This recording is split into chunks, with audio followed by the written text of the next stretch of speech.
Aldama of the Ocotillo District, Councilmember Joyce Clark of the Yucca District, Councilmember Ray Melner of the Saguaro District, Councilmember Lauren Tolmachoff of the Cholla District, and Councilmember Bart Turner of the Beryl District.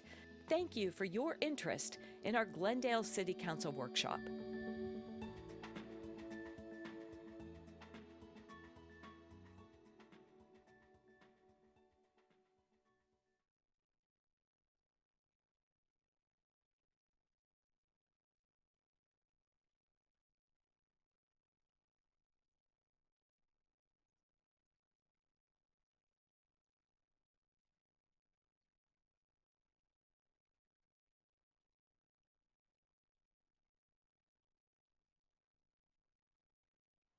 All right, good afternoon. Welcome to Glendale City Council Workshop Session, December 14, 2021. Meeting is called to order. We have all of our council here and present, so I will not do a roll call. If you'll take note of that, Ms. Bauer. Also, if you'd introduce item number 1 for us, we'll get started here. Thank you. Glendale Growth Scorecard. Well, good afternoon, Mayor, members of the council. I was thinking this morning that there was a time early on in my educational career that talking about my report card publicly would have brought a lot of anxiety to myself. Fortunately, as I got a little bit better student over the years, that was less anxiety. But today we're going to talk about a scorecard that I think will be anything but provide anxiety. And so with that, I'm going to turn over to Brian Friedman, who will introduce Sarah, and we'll get on with the presentation. Turn your mic. There you go. Good afternoon, Mayor and Council. Pleasure to be here. To my right, I'm joined by Ms. Sarah Murley, Principal with Applied Economics. We are very fortunate to have her company this afternoon. She's been working with the City of Glendale for over 25 years and has a very unique view of our community. She handles our modeling systems citywide for economic development. She handles all of our annexation reports as well as our end user fiscal analysis reports. And she joined us on the 6th series journey with the Loop 303 special workshops. And I know she's excited to give the presentation today. So with that, I'll turn it over to Ms. Murley. Good afternoon, Mayor and Council. Thank you so much for the opportunity to come here today and talk about this economic growth scorecard. As Brian mentioned, I have come before this group before to talk about fiscal impacts of specific projects and annexation areas, and I continue to work on the fiscal modeling for each of the annexation areas. And so I've seen what has happened over a long period of time on sort of a project by project basis, but this analysis has given me the opportunity to sort of zoom out and see how all of these things have cumulatively really transformed the city, put you in a whole different place than you were 5 to 7 years ago. And so we're going to look at a number of different data points here, and looking at both history and future information, comparing always to the county just to provide some context for where you stand, and also to other cities.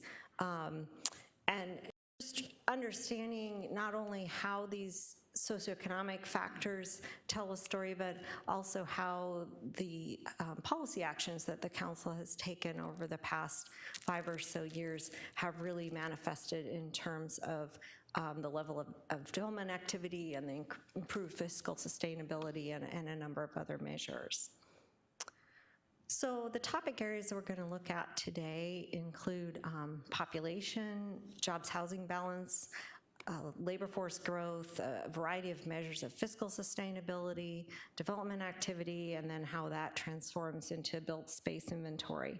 At the present time, the pipeline of projects in Glendale is enormous, and really you are in a position become a growth leader, not only in the West Valley, but in the entire region. And so we're gonna look at some data that really describes in more detail what has been happening. So first of all, I just want to talk about population. Since 2010, Glendale's added about 21,000 residents, with a little more than half of that growth occurring after 2015. In part, although interestingly, your share of county population has actually dropped a little bit. In part, that may be due to the fact that the West Valley recovered a little bit later from the Great Recession than the East Valley, but in part it may be due to the fact that Maricopa County is the second largest growing county in the United States since 2010, behind Harris County, which is Houston, Texas, in terms of absolute growth. So it has been an extraordinary time in Maricopa County also. But mainly I wanted to point out that the city has been really intentional in focusing on economic growth, focusing on job creation, and limiting your residential focus more to developing workforce housing to support that economic development, and also supporting infill, and strategic growth in the Loop 101 and Loop 303 corridors. And so it's not really surprising, it's intentional, in fact, that population growth has been a little more moderate than other types of economic growth. One of the ways that we can look at the balance between jobs and employment is looking at jobs per capita.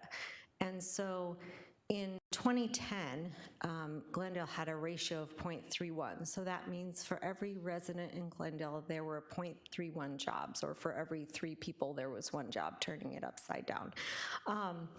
And since that time, in 10 years, the ratio increased to 0.4, which is a pretty dramatic jump in that time period, especially for a city the size of Glendale. And so that puts you in the top 5 cities, along with really job-centric places like Tempe, Scottsdale, and Chandler. And by 2050, and really honestly likely much before that, Glendale is projected to reach 0.51, which is 0.5 is sort of the magic, really balanced mix between employment and population. It doesn't need to be a 1-to-1 ratio. There are people who are retired, there are children, there are other people that are not needing jobs, but 0.5 is just generally nationally considered to be quite balanced. And you'll notice that Glendale is the only city in the West Valley that is in that top 5. Next, I want to talk a little bit about labor force and commuting. So there's 2 ways to look at employment. You can look at employment by place of work, so where is your business that you work, or employment by place of residence. So you are a person who works, where do you live? And the number of employed residents, people who have a job, live in Glendale, work potentially in Glendale, potentially somewhere else, is estimated at about 119,000 according to Maricopa Association of Governments, whereas the number of jobs where the business is located in Glendale is about 11,400. So still the number of employed residents is a little bit greater than the number of jobs in the city. Interestingly, about 21% of Glendale residents who work in the city. 58% of them work in the city of Phoenix, which is not unusual. This is a very tightly connected economic region, and so commuting is very common. You know, you're not that far from the border with Phoenix, so it's not that unusual. In terms of where people who work in Glendale live, about 29% of them also live in the city. Another 25% live in Phoenix. And likely as the employment opportunities, particularly in the Loop 303 corridor, increase, I would certainly expect that the share of people who both live and work in Glendale would also increase. Switching topics a little bit to talk about fiscal sustainability. And the first thing that I wanted to talk about is sales tax. So sales tax is the largest source of unrestricted revenues for Glendale and for almost all other cities as well.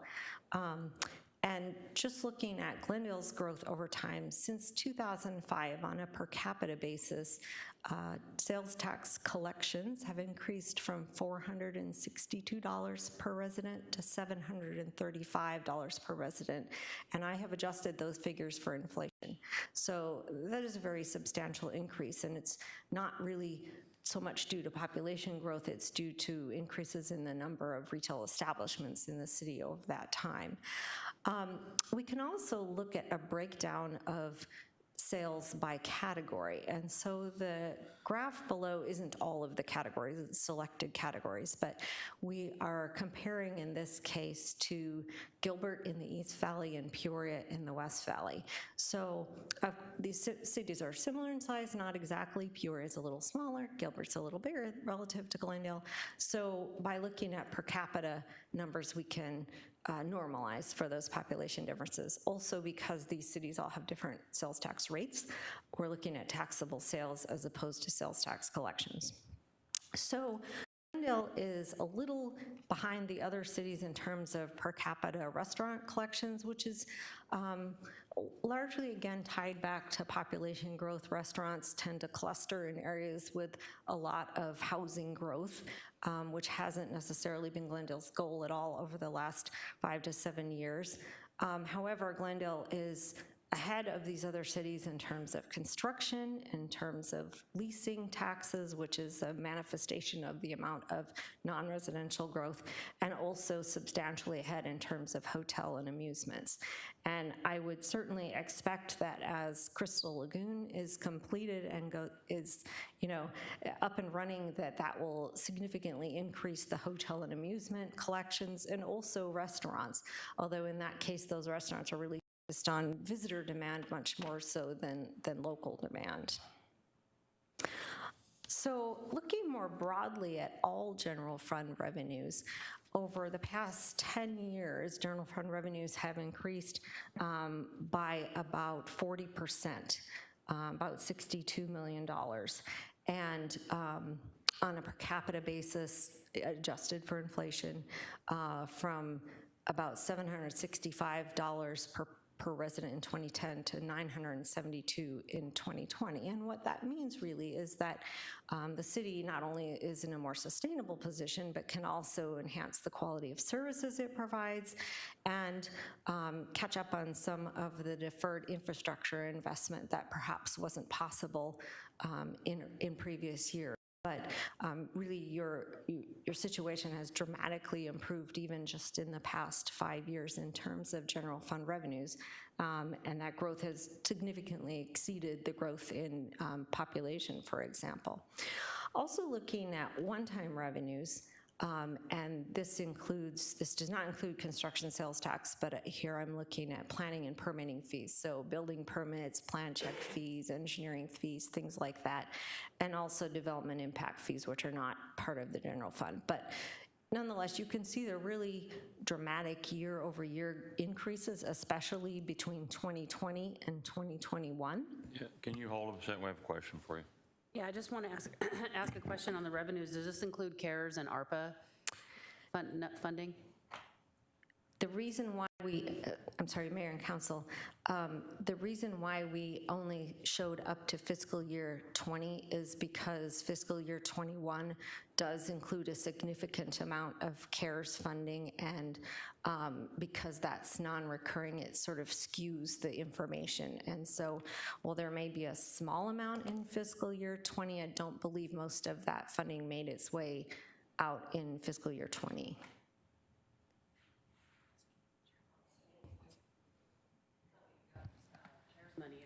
Yeah, your microphone's not on. CARES, we did not receive CARES money in fiscal year 20? I thought all of the CARES money was distributed in 20. I just wanted to know if this is literally just business being done at the city, or if it includes, the one-time revenue includes, Here comes somebody, the answer. Ms. Camacho. Good afternoon, Mayor, members of the council. We did receive CARES funding in fiscal year 2020. And if you recall, we used part of that to use for public safety salaries and benefits expense, and then it freed up fund balance in the general fund. If the numbers depicted in the slide here are purely revenues, then it would exclude the CARES fund because it would have freed up fund balance. You good? Okay, thank you. You good? Yeah. All right, thank you. Go ahead. Thank you. looking specifically at planning and permitting fees, so you can see a dramatic increase between fiscal year 20 and fiscal year 21.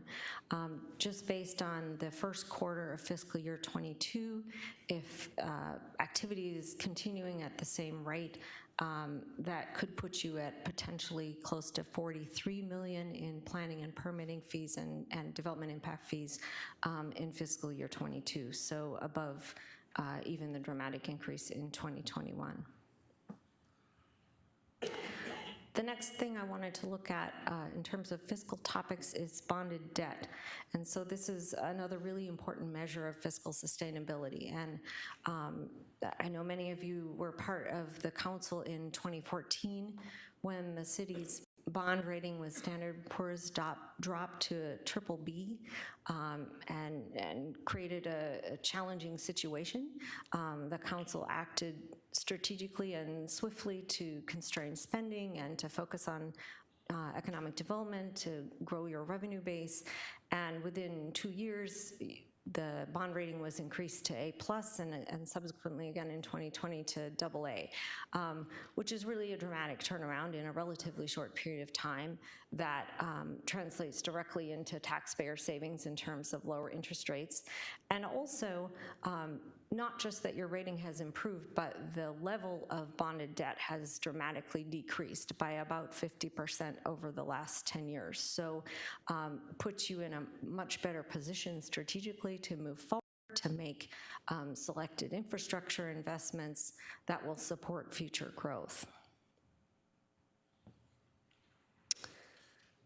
Shifting topic is a little bit, I want to talk about land use, and so leading into some conversations about development activities. So this data is for the municipal planning area, which is larger than the city boundaries, but does include annexation areas out in the Loop 303 corridor.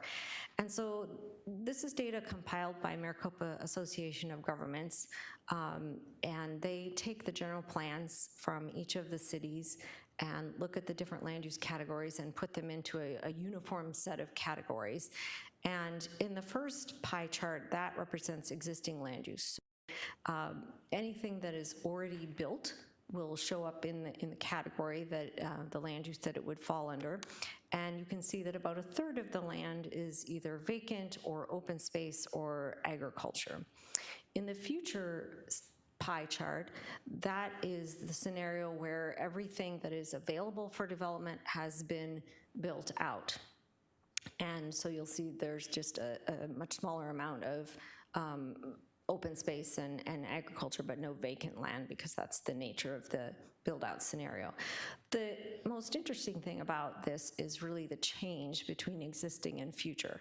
So you'll notice, and this is 2019 data, but residential development was about 40% of the land use in Glendale. The majority of that is family, whereas commercial and industrial development was about 21%.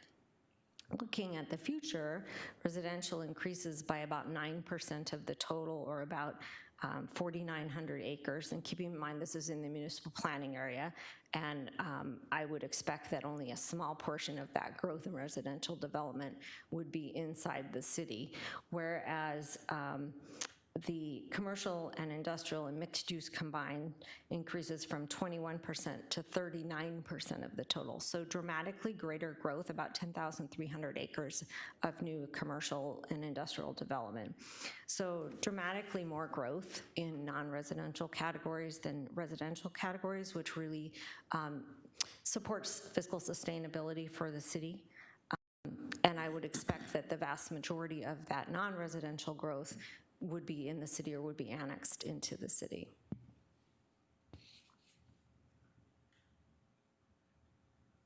So much of what is happening in terms of the change between existing and future land use, and a lot of the development that's occurring, has been in annexation areas. Since 2015, the city has completed 17 annexations, encompassing almost 3,900 acres. The majority of that has been in the Loop 303 corridor. There are 6 active annexations that have not yet been approved that account for about 736 acres. The city, when it established its strategy for annexation, one of the key points was to preserve the land around Luke Air Force Base, to prevent development around the base that would encroach on the base and potentially hamper its future. And so the city has been really successful. There has been an unprecedented amount of manufacturing and distribution growth in the area around there, which is an entirely appropriate growth, a type of growth around the base, and has allowed the city to both support Luke Air Force Base and also to accommodate economic development, significant economic development. Interestingly, a lot of these developments, these annexation areas, are now at the point where they are voluntarily coming into the city. They would not be required to come into the city, but because, even though the development costs may be higher, because of the attractiveness of being into Glendale, they are now coming voluntarily to annex, which is a really enviable position to be in, and says a lot about the type of city that Glendale has become. This next slide, just to demonstrate that these annexations are not just future plans, but are actual buildings. There are 22 buildings currently that are in the foundation stage or greater, most of which have one or more future tenants already lined up. 16 of those buildings have walls up or are further along, and 6 of those buildings are complete and occupied with tenants. And these are all annexations that have occurred in the last 5 years. Of course, that means there's a huge amount of construction activity going on in the city.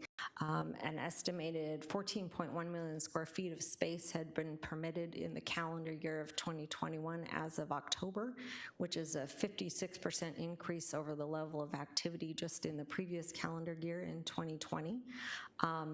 That amount of square footage could support approximately 12,000 to 16,000 jobs, depending on the specific type of users and the density, but that's a dramatic increase in job growth. And also there is a significant amount of multifamily development, which certainly is a trend that is occurring region-wide. But the real highlight here is the amount of industrial development. About 12.6 million of that 14.1 million square feet is industrial space in the Loop 303 corridor. Mayor? Go ahead. Thank you. Thank you. So is there a rule of thumb when you reach the appropriate saturation point of multifamily? Or is there, how it fits with the community, especially with, workforce housing and that sort of thing? I mean, you don't want to, there's got to be a balance somewhere. So is there a rule of thumb with that? Well, Mayor and Council, thank you for asking that question, because interestingly, that level of job growth and that level of housing growth would move you from a jobs housing balance of 0.4 now to 0.45 by 2022, 2023. So while it is the case that Glendale may provide housing for people that work in other cities and vice versa, in terms of providing jobs for people that live in other cities, I would say that achieving a jobs housing balance, or a jobs per capita, balance of 0.5 is really the rule, and whether that's single family development or multifamily development, that's sort of a different question about whether the value of housing is well matched with the type of jobs that you have, and we did not particularly look at that, but I would say that given the amount of jobs that you're creating, it is appropriate that you would be building higher density multifamily development proximate to those jobs. And you're still in a range where that kind of housing is still needed based on the projected job growth. If I could add a little bit to what you just said, that formula is complicated in this area because we have so many other cities that are also building homes and also adding more jobs. It's nothing that we can just take what Glendale itself's doing. We've got to take in the entire region as a whole, correct?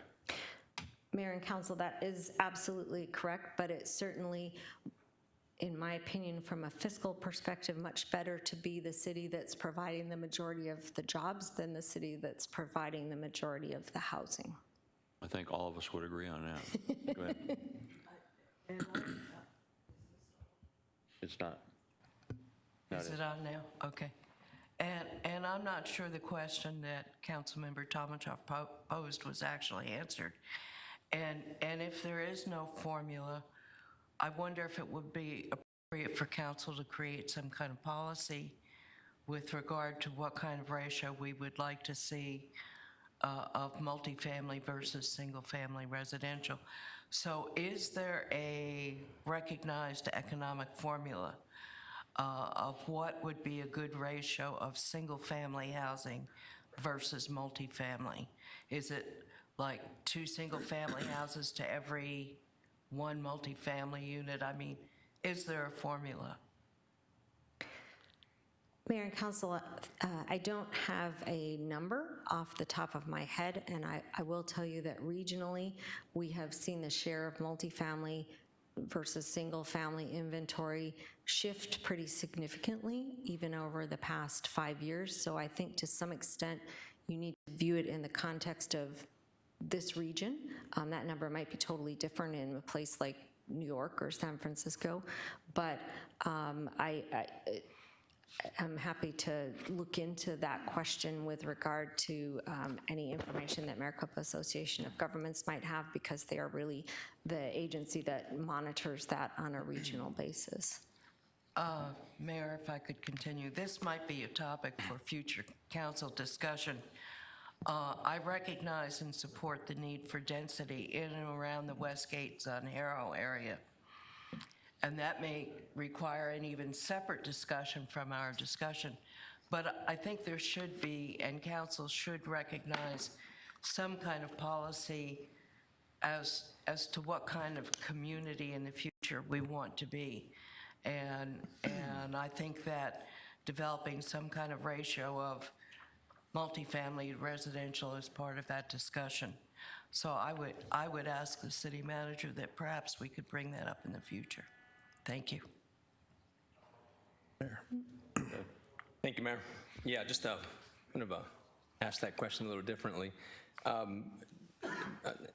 Speaking to an economic development standpoint, is there a devaluation of multifamily homes versus single-family homes?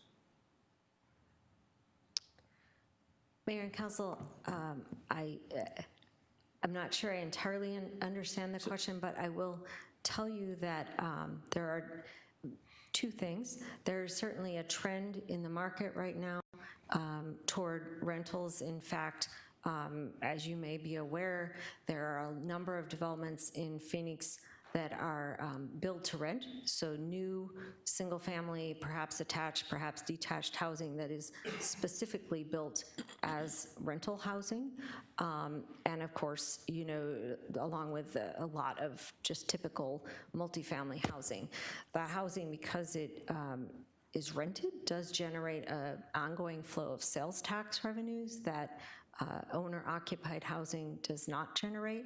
I would also say that a lot of the new multifamily housing tends to be higher value housing, and so perhaps different than people's traditional perception of what multifamily growth might look like.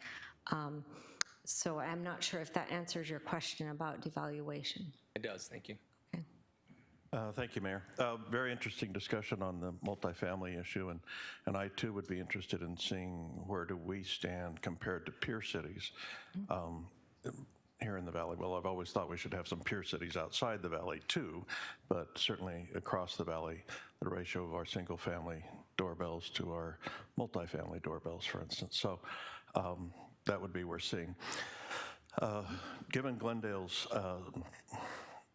having been surrounded by our neighboring cities and become landlocked over time, even though we had a large planning area, most of that being inside the either already developed as little farmettes out in the far west or being within the loop planning area. We've known, I think, for a long time that our population growth was going to flatten and probably at some point virtually stop.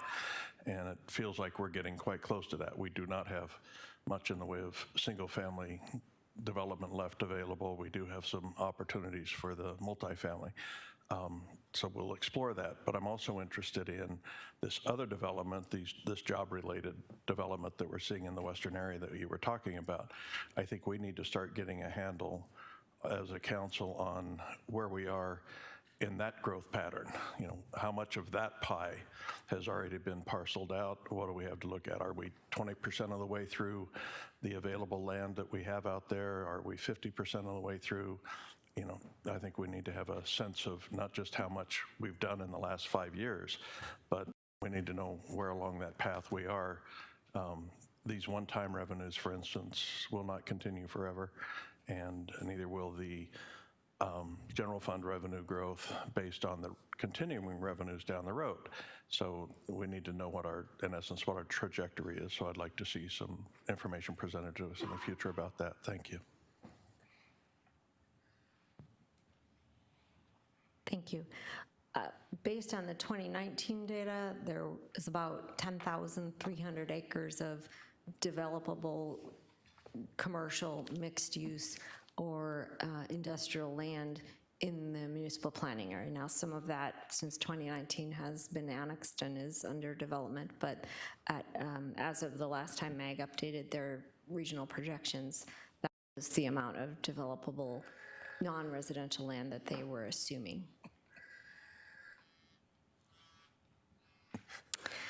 Calling Henry Ford. So moving on to industrial and office inventory, which is obviously the manifestation of all of this construction activity. As of September 2021, according to CoStar, Glendale had 15.8 million square feet of industrial space, about 5.7 million square feet of office space, and 500,000 square feet of flex space. Interestingly, just about exactly a third of that industrial space was added between 2016 and 2021, and with the amount of space currently permitted, which is about 14.1 million, that would close to double Glendale's industrial inventory just in the next approximately 18 months, depending on the speed of construction. So that is a really a dramatic transformation in the level of growth that is occurring in Glendale versus other parts of the region. According to Colliers, the brokerage, in their Q2 report for 2021, there were 19.2 million square feet of industrial space under construction in the whole region. 40% of that was in the Glendale submarket. So that is really staggering.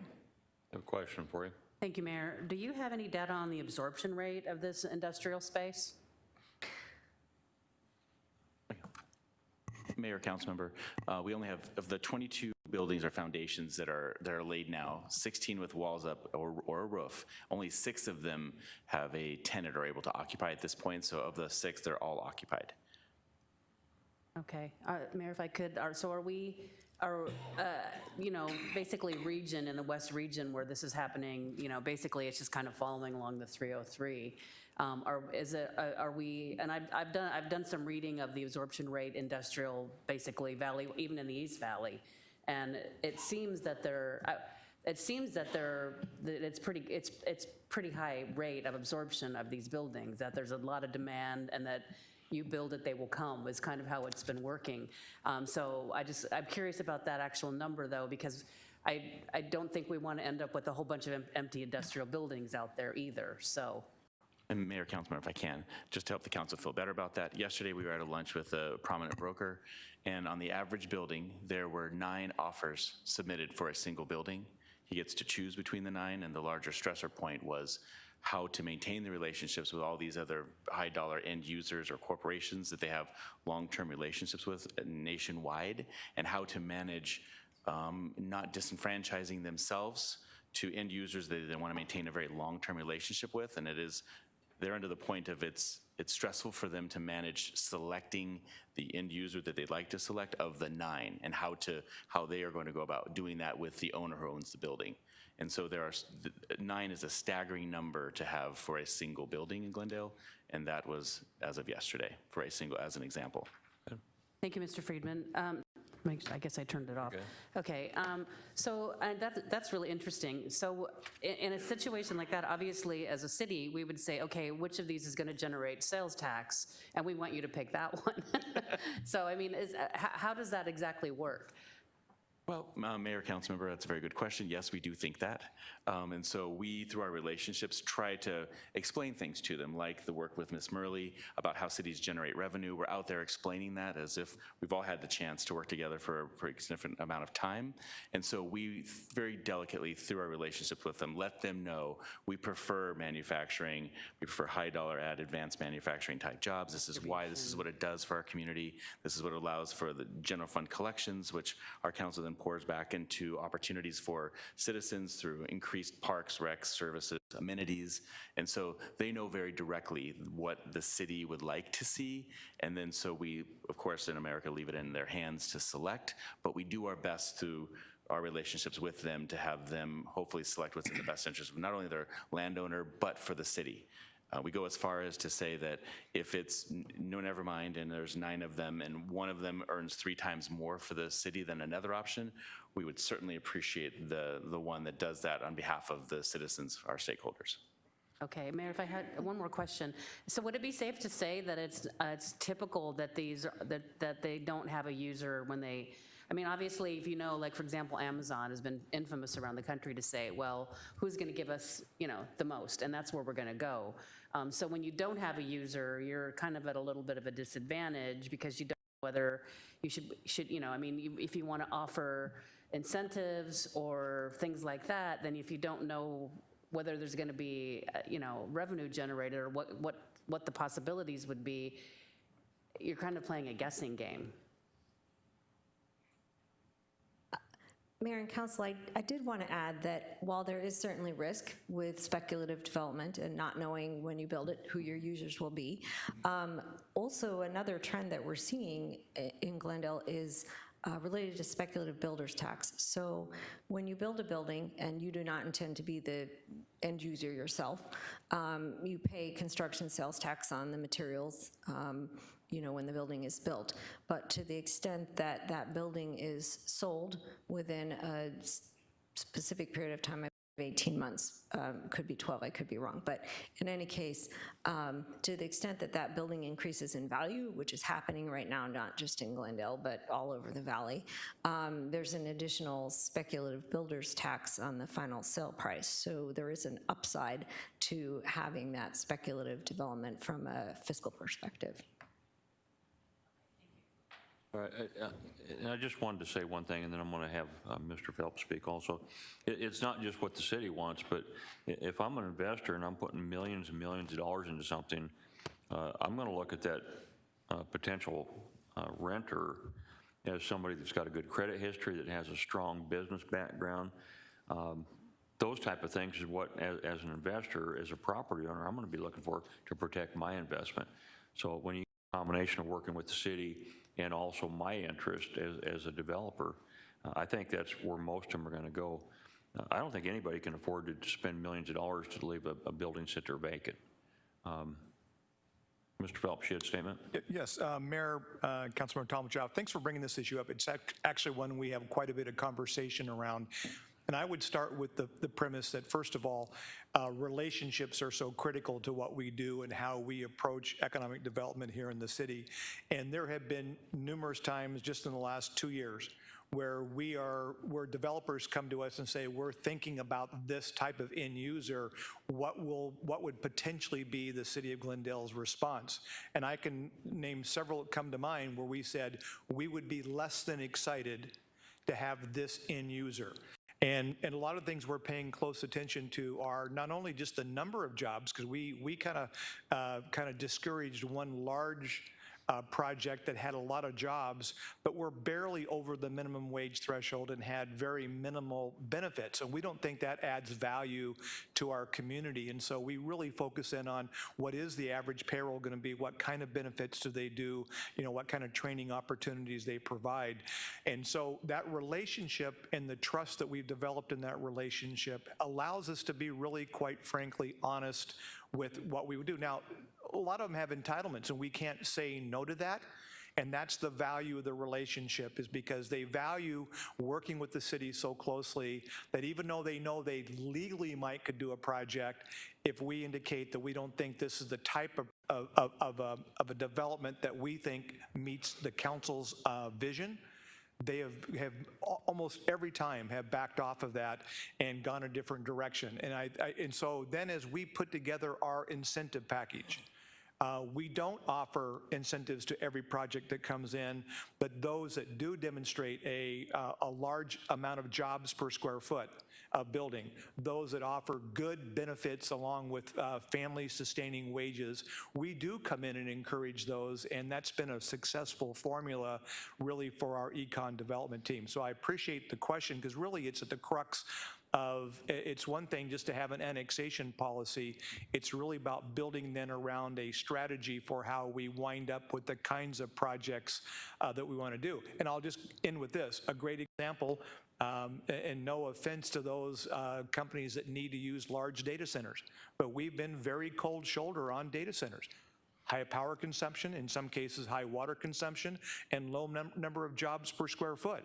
And so by and large, we've seen a lot of those projects go in other areas. So Brian and his team, Randy, they're really zeroed in on what the values the council has really extolled, which is let's go after the kind of jobs that really raise the standard of living for our residents and that have room for growth, that have benefits, and then try to discourage those projects that are just there and can really be anywhere. Thank you.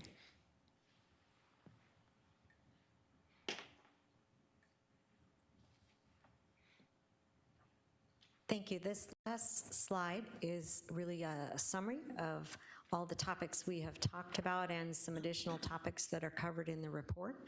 And you will see the lines in orange with the 3+ signs are the areas in which Glendale has really exceeded the region, including general fund revenues per capita, bonded debt, permit activity, and non-residential inventory growth.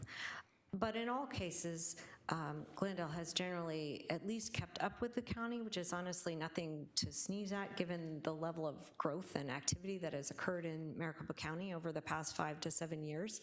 The level of construction activity and related revenues and amount of increase in square feet and ultimately jobs in Glendale has been really transformational, putting you in an entirely different place, I believe, in terms of your competitive position within the metro area and within the larger region.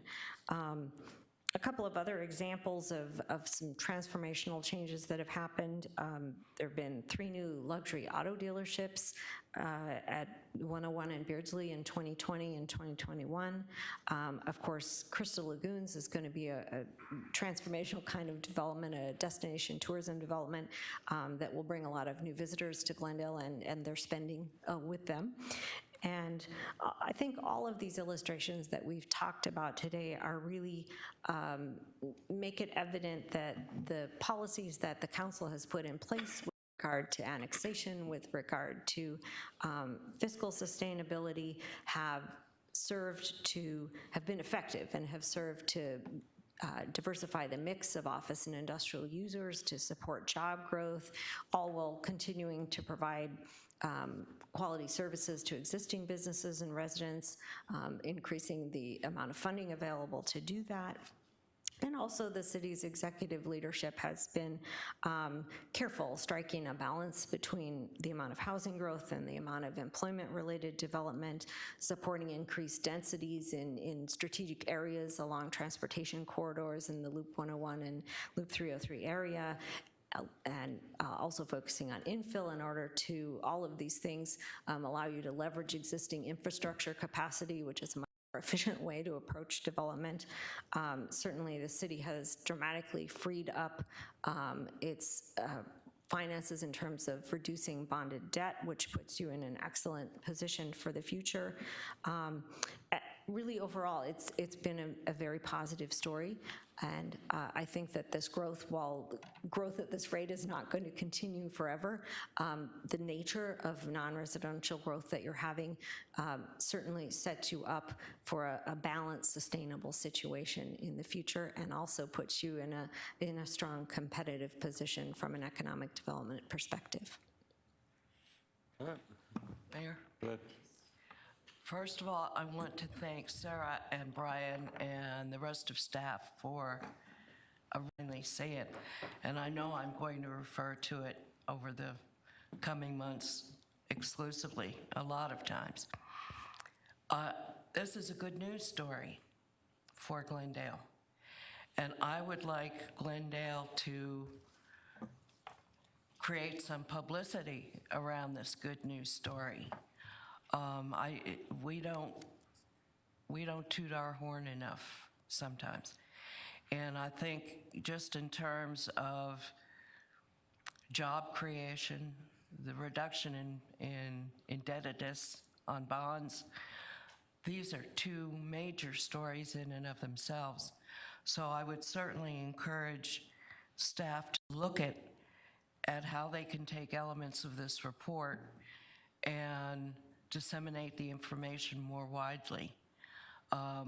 And not just valley-wide, but targeting our residents so that our residents are aware of what a strong position Glendale is in regionally and throughout the country. Thank you. That it? Thank you. me.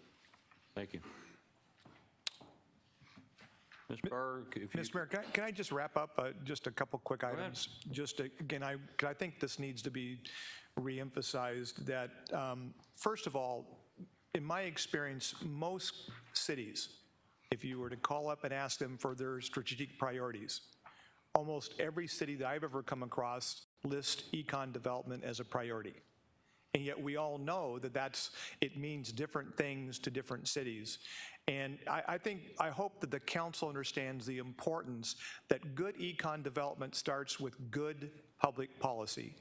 And it's this body that provided that consensus to the staff to move forward. We started about 48 months ago with some annexation policy workshops.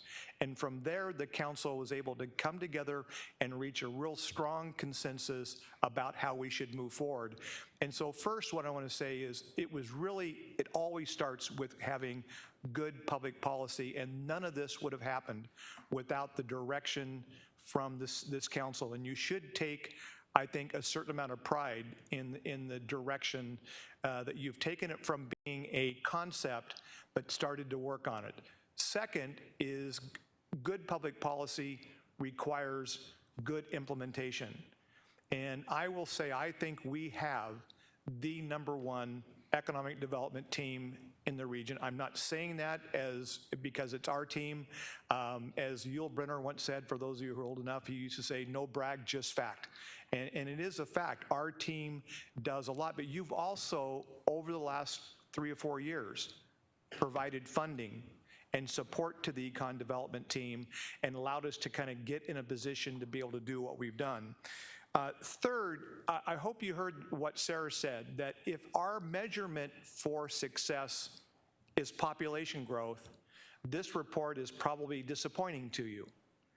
If, however, the council's, where they want to be at is looking at job growth, quality of jobs, and private investment in our area, this report really is something you should be very proud of, because that's exactly what's there. So I really think that I like the way Sarah has shifted this from, we need to be prepared that one day we may not be. I think at one time Glendale was maybe 4th largest in the region. I think we're maybe 7th now. Great if we're 10th maybe down the road, as long as we then, on the 4th takeaway, is this jobs per capita ratio. I want to reemphasize something that Sarah said earlier, is when you get to the 0.50 jobs per capita, that's really the benchmark for being considered a major job center in a region, not just here in Arizona, but any part of the United States. If you get to that ratio of 0.5 jobs per capita, you are considered a major job center. And I believe the trajectory that we are on and where we are going, we are going to achieve that sooner rather than later, and far faster than what the current projections from MAG are showing, just because they're just this lagging effect of all these projects are coming in. So again, I just want to end with this. While we've had such great success and econ development has driven this based on the council direction, it really has been a team approach.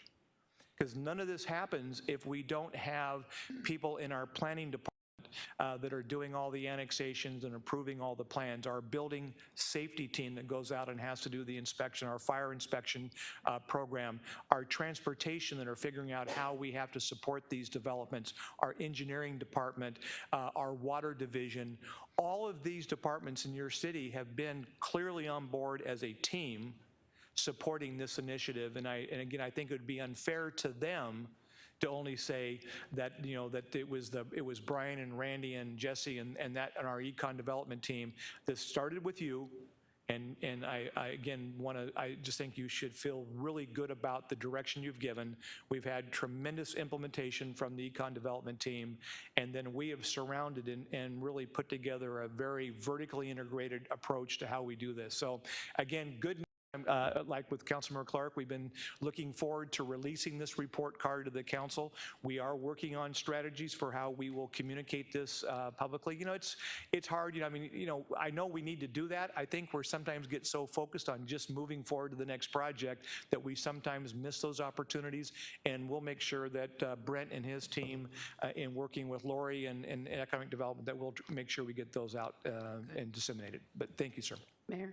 Go ahead. I have one quick question, a follow-up of Mr. Phelps. So the one, actually, you know, it's the only thing on this last slide that we're underperforming in is household income level.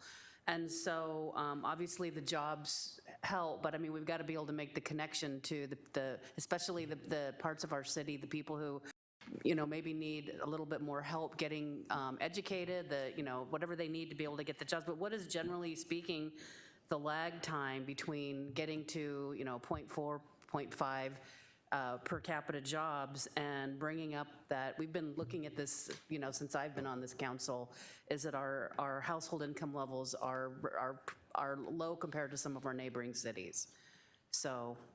Mayor, members of the council, Councilmember Tomachoff, again, another great issue that we have been talking about internally is that connectivity of our citizens to those jobs. What's nice is the vast majority of jobs that we're seeing are north of the 45,000 per year range. In fact, almost all the new ones recently are actually getting closer to 50, recognizing that only 4 or 5 years ago, our household income was barely over the 50. So one, the first thing starts with having good jobs available.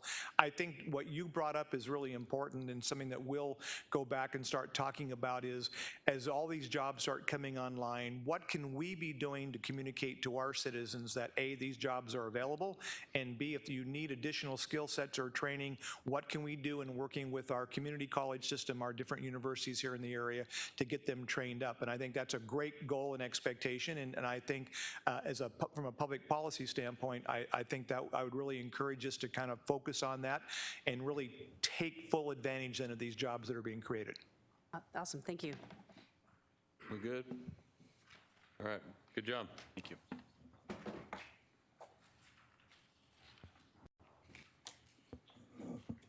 Ms. Bauer, would you like to go ahead and introduce item number 2? City Hall Complex Update.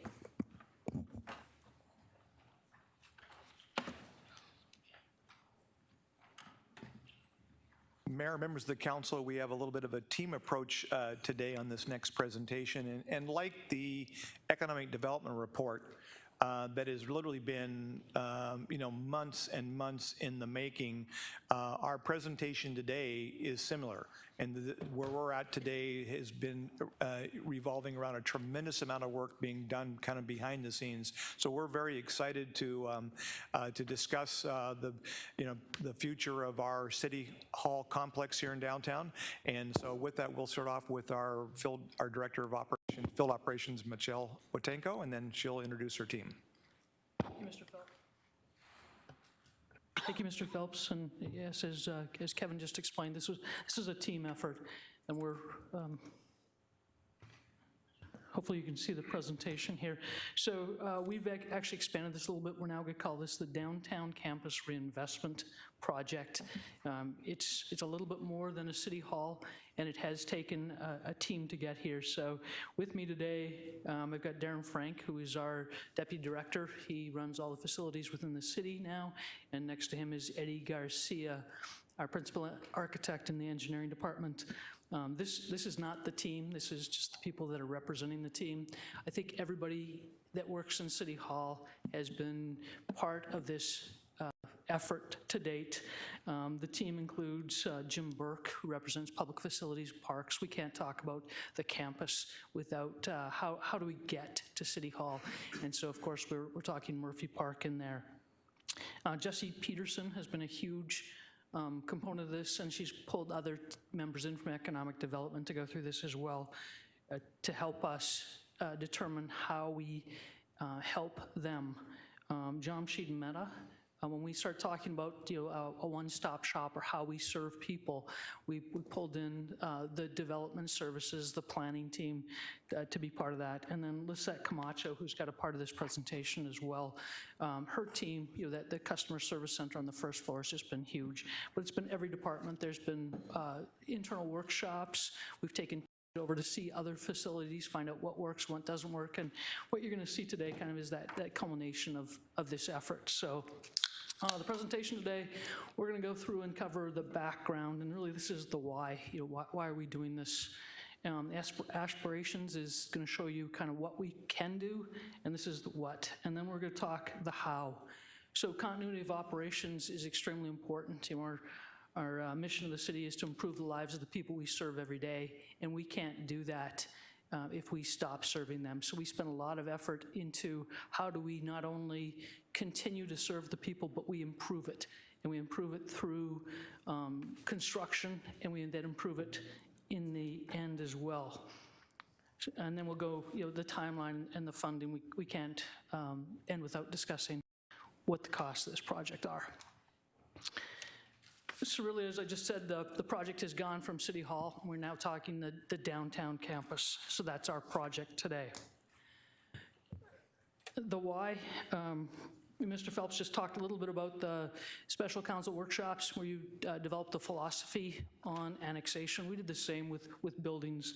We talked about a building asset philosophy. And really, that's just an essential tool to help us achieve organizational excellence through continuous improvement. And this is the why we do what we do. And we always look back to we improve the lives of the people we serve every day. But really, we want to be that community of choice. We want to help economic development. And right now, City Hall impedes business. When we talked about, what we want to do, we want to really elevate our brand. We want to say through our buildings who Glendale is and what we represent. This is a slide from our strategic plan, our intended strategic results of our community. Our residents should be proud of the community. Businesses should want to invest in the community, and employees are valued by the community. Part of this is intentional improvements can yield tangible results, and buildings reflect the character and values of the community. So when we looked at this, we realized that City Hall impedes that, and so we wanted to address it. As part of these workshops, which we started September of 2017 and went through early 2020, we developed our philosophy around buildings. We talked the different tiers, mission critical, business critical, support, and council put a tremendous effort into this, and I really want to thank you for that.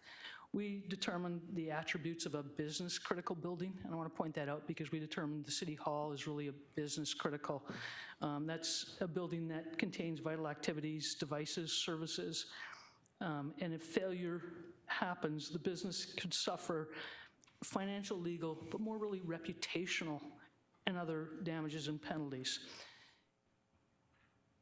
When we did this, council asked questions. We looked at business critical as this is where people come and interact with the city. This represents the city. And when we did that, we determined that the look and feel was a critical component of this building. So any building that fits in this business critical is building is the look and feel is, and finishes are important. From that, just over a year ago, 53 weeks or so, we went on a tour of Sky Harbor Terminal 3. The Smith Group was part of that, and they're part of this team, and they're still with us today. So you'll see some drawings and depictions that they helped us with.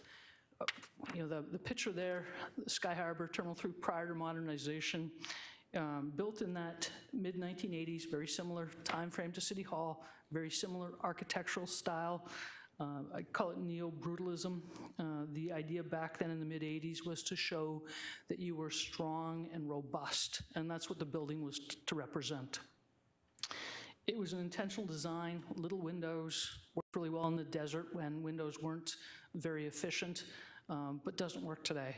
And we then looked at it, after they'd modernized it, and they added the new windows, they opened it up, and I think this really represents what we want to do at City Hall. We're not a big, sturdy, strong structure. We're open and we're transparent. And I think that's the image we want to get across. We talked a lot about Glendale's character and culture, and this was the past 18 months. And what we want to do is embrace the past, learn from it, but also take it and incorporate it while we plan for the future. And really, this is about us taking our heritage and our history and using it and growing with it and improving upon it. Then we looked at a potential future, and this was, kind of our potential, what we could do. So if you look at the picture of City Hall today, very similar to Sky Harbor Terminal 3 prior, built in the mid-1980s, neo-brutalism style, few windows. But you also think about the technology back in the mid-80s when we built this. Everybody right now has a laptop, an iPad, a computer. We're all connected somehow. The mid-80s, we didn't have any of this. So it's not just the exterior facing part of the building, it's the bones of it, it's the interior. The building was not wired and set up for these things. So you can talk to our human resources department that sits in the basement of City Hall, extremely poor cell phone reception because it is a concrete bunker type structure. When we did discuss this with Council in December 2020 and talked about our opportunity, we did get consensus to just take this to the next step and determine what we could do. With that, we came back with, we call them our aspirational drivers. These are the 5 things we wanted to achieve. The first one there is reimagine the downtown campus as the heart of the community. I've heard some rumors that maybe City Hall is moving, maybe we're going out west, and really I think this is investment in our downtown is just a very strong statement that we're here to stay. And it is the heart of the community, and that's the way it should be viewed and should be taken care of. Then we looked at, to reinvent the amphitheater to become a destination. And emphasize a destination. It should be a place where people want to come and want to then be part of the community there. Consolidating service to the community in one-stop shop was very important to us. The Councilmember Tomalchoff brought this up as a council item of special interest. We did some improvements on the first floor, but we're not ending there. We really looked at, it's almost we don't want to call it a one-stop shop because we don't want you to stop. We just want you to keep going. We want to help you.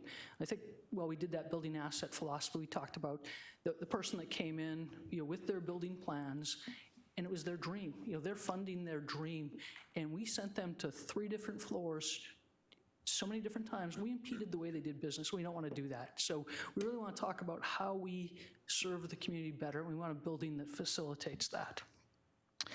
We want to create a state-of-the-art workplace environment. I think we struggle with retention and attraction. And I think the building is a statement to potential new employees on we're investing in them as well. And again, as I just spoke about with technology, we want to build for the future. Our City Hall today has that 1984 technology. The amphitheater today, built in the mid-1980s, The lighting's horrible, the sound system is non-existent, and the setup and takedown for each event just takes a phenomenal amount of time. It's difficult to attract people to that. And then we want to look at, reinvent and reflect the existing building facades. Today, our building says we're old, we're dated, and that's not who we are, and that's not what we want to reflect. So really, we took these aspirational drivers, we spent the last year going through this, and I want to turn it over to Eddie Garcia. He's our architect, and he speaks to this a lot better than I do, and he'll walk you through where we are in the project today. Thank you, Michelle. I think we're on. We're on. Is that better? Good. Thank you, Michelle. Good afternoon, Mayor and Council. We're very excited about this stage of where we are in our process right now. And the next series of slides that we're going to focus on really start to dive into the attributes of each of these aspirational goals as it manifests itself, not in one particular individual building, and we can talk in details of that, of course, but this how it reflects these goals of the overall campus itself. So, really when you look at these 5 drivers that Michelle just outlined, it really comes down to one of the most unique opportunities we have at this point in time with the city, especially after what we heard just a few moments ago about our growth. This is a great opportunity to think about a next bold move for us. And what these aspirations are outlining is really a transformative goal altogether. So not just both physically, but in its planning. And to do that, we have to take a much more holistic approach. So rather than treating the City Hall tower by itself or the parking structure by itself from a CIP standpoint, we're looking at the entire campus itself and how well it can be integrated. If you take a look from 10,000 feet and above, and this is where we are today, it's always a great place to start is where do you have, what are the opportunities, what bones are good, where are the opportunities to grow from? When you look at the campus itself today, you can sort of see 3 or 4 different programs right in front of you. One, obviously, is Murphy Park, and the library connected to each other. So, and the circulation that supports that. But almost independently of City Hall, the chambers, the amphitheater, and the parking structure. So when you look at the image from above, it's almost hard to see where the amphitheater fits in itself.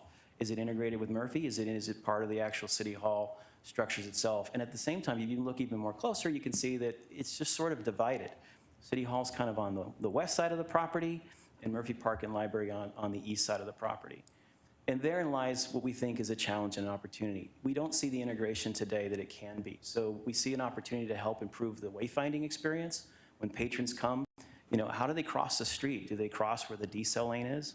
When people are the first time coming into the city, where do they go? Where's the front door to the City Hall complex? How do they navigate themselves to chambers for a big meeting and events? And at the same time, you look at the park itself, the circulation, although, albeit at a time when it fit a time and place for how it served the park, each of these areas around the perimeter of the library are pockets within themselves. So there's opportunities to utilize that land in a much more active manner, and at the same time, to also look at the trees that we have today. Some of them are not doing so well. About half of them are doing okay. Some are diseased, and their canopies have suffered over time, primarily due to the irrigation systems over the years, age, and a few other things that are environmentally impactful that are affecting the park today. Aspirationally, though, this is where the opportunity comes in. We do have an opportunity to unify the entire campus together. An approach that we see is to create several zones using Murphy Park as the catalyst to do that. And I will go into more detail later in the presentation about Murphy Park itself, but you can see that there's a concerted effort amongst the team to look at pedestrian corridors that are activated that take you through the entire site, not necessarily around Velma Library by itself, but using the entire site and creating those destination and focal point, whether it's City Hall entrance, the amphitheater, council chambers. And so there's various zones that we're looking at. There's an active zone, there's a flexible zone with the green areas to the east of Velma Library, and then to the north, more botanical, organic, educational opportunity zone, and then immediately around Velma Teague Library, the opportunity to have more educational focused activities to support the function there. So one thing to keep in mind when we see a campus like this, these are public facilities, and although there's going to be a main entrance, we will discover more and more about how that will work in the design phase, but there are multiple front doors that we need to consider in a campus like this. So it's not just one entrance to Velma, there's possibly a second or third, same thing with the amphitheater, chambers, and City Hall itself.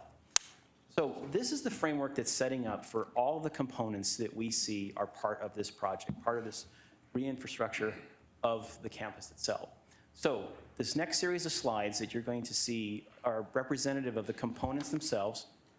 I'd like to keep in mind a caveat here that this is not an actual design at this moment. This is just an aspirational idea of the opportunities when we work with our design consultant during this process to get us excited about what we have and what we can improve upon. So you'll notice that the buildings themselves, these are not throwaways. We're going to really take an opportunity here to invest in our property and look at the opportunities that the bones of the buildings give us, and we think they're pretty good. Okay, so from just for orientation purposes, this is how we've broken down each of the components, and we'll talk to them in greater detail. So we've identified them as the parking structure itself, moving from left to right, that is, City Hall, the amphitheater, council chambers, and Murphy Park. And Velma Library is a key part of Murphy Park, but for the moment we're seeing as Murphy Park as the unifier. So we'll talk a little bit more about that in later detail. These are the components of our project. The big driver, of course, is City Hall, the tower itself. The opportunity here is that we actually have a pretty unique footprint of a building. It's relatively narrow, so it's about 80 feet wide, it's about 200 feet long, give or take. Yes, we talked about the sort of the brutalness nature, if you will, of the fenestration, the architecture itself. It somewhat turns its back onto both the park and a little bit of more so on Glendale Avenue. But the opportunity here is to update the skin in its entirety. So we would replace the cementitious stucco skin that you see now, and most likely, as you see depicted in the diagram of how the components can be removed, is to look at the profile of the building overall and really focus on the program in the building inside and have that reflect as part of our brand and who we want to be moving forward. Programmatically, we're looking at, to Michelle's point earlier, a one-stop shop approach.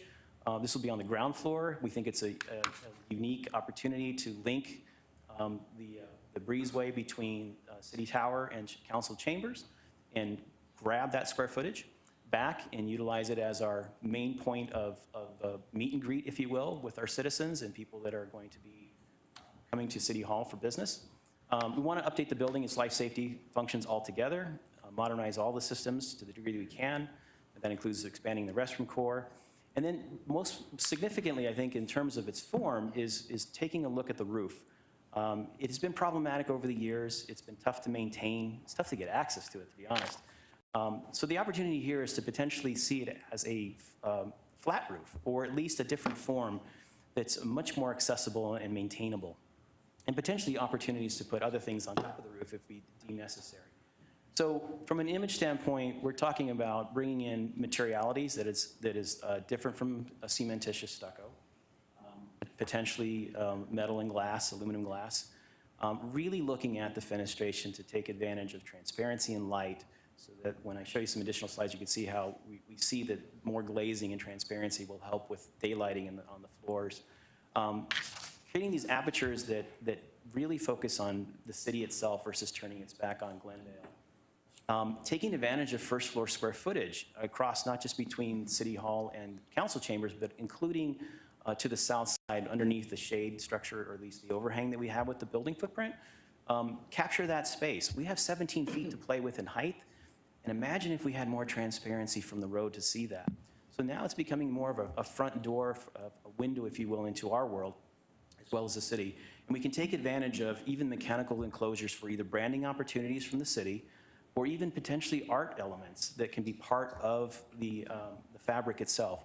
The key here is that the building is going to set up the vocabulary for everything else that happens on campus.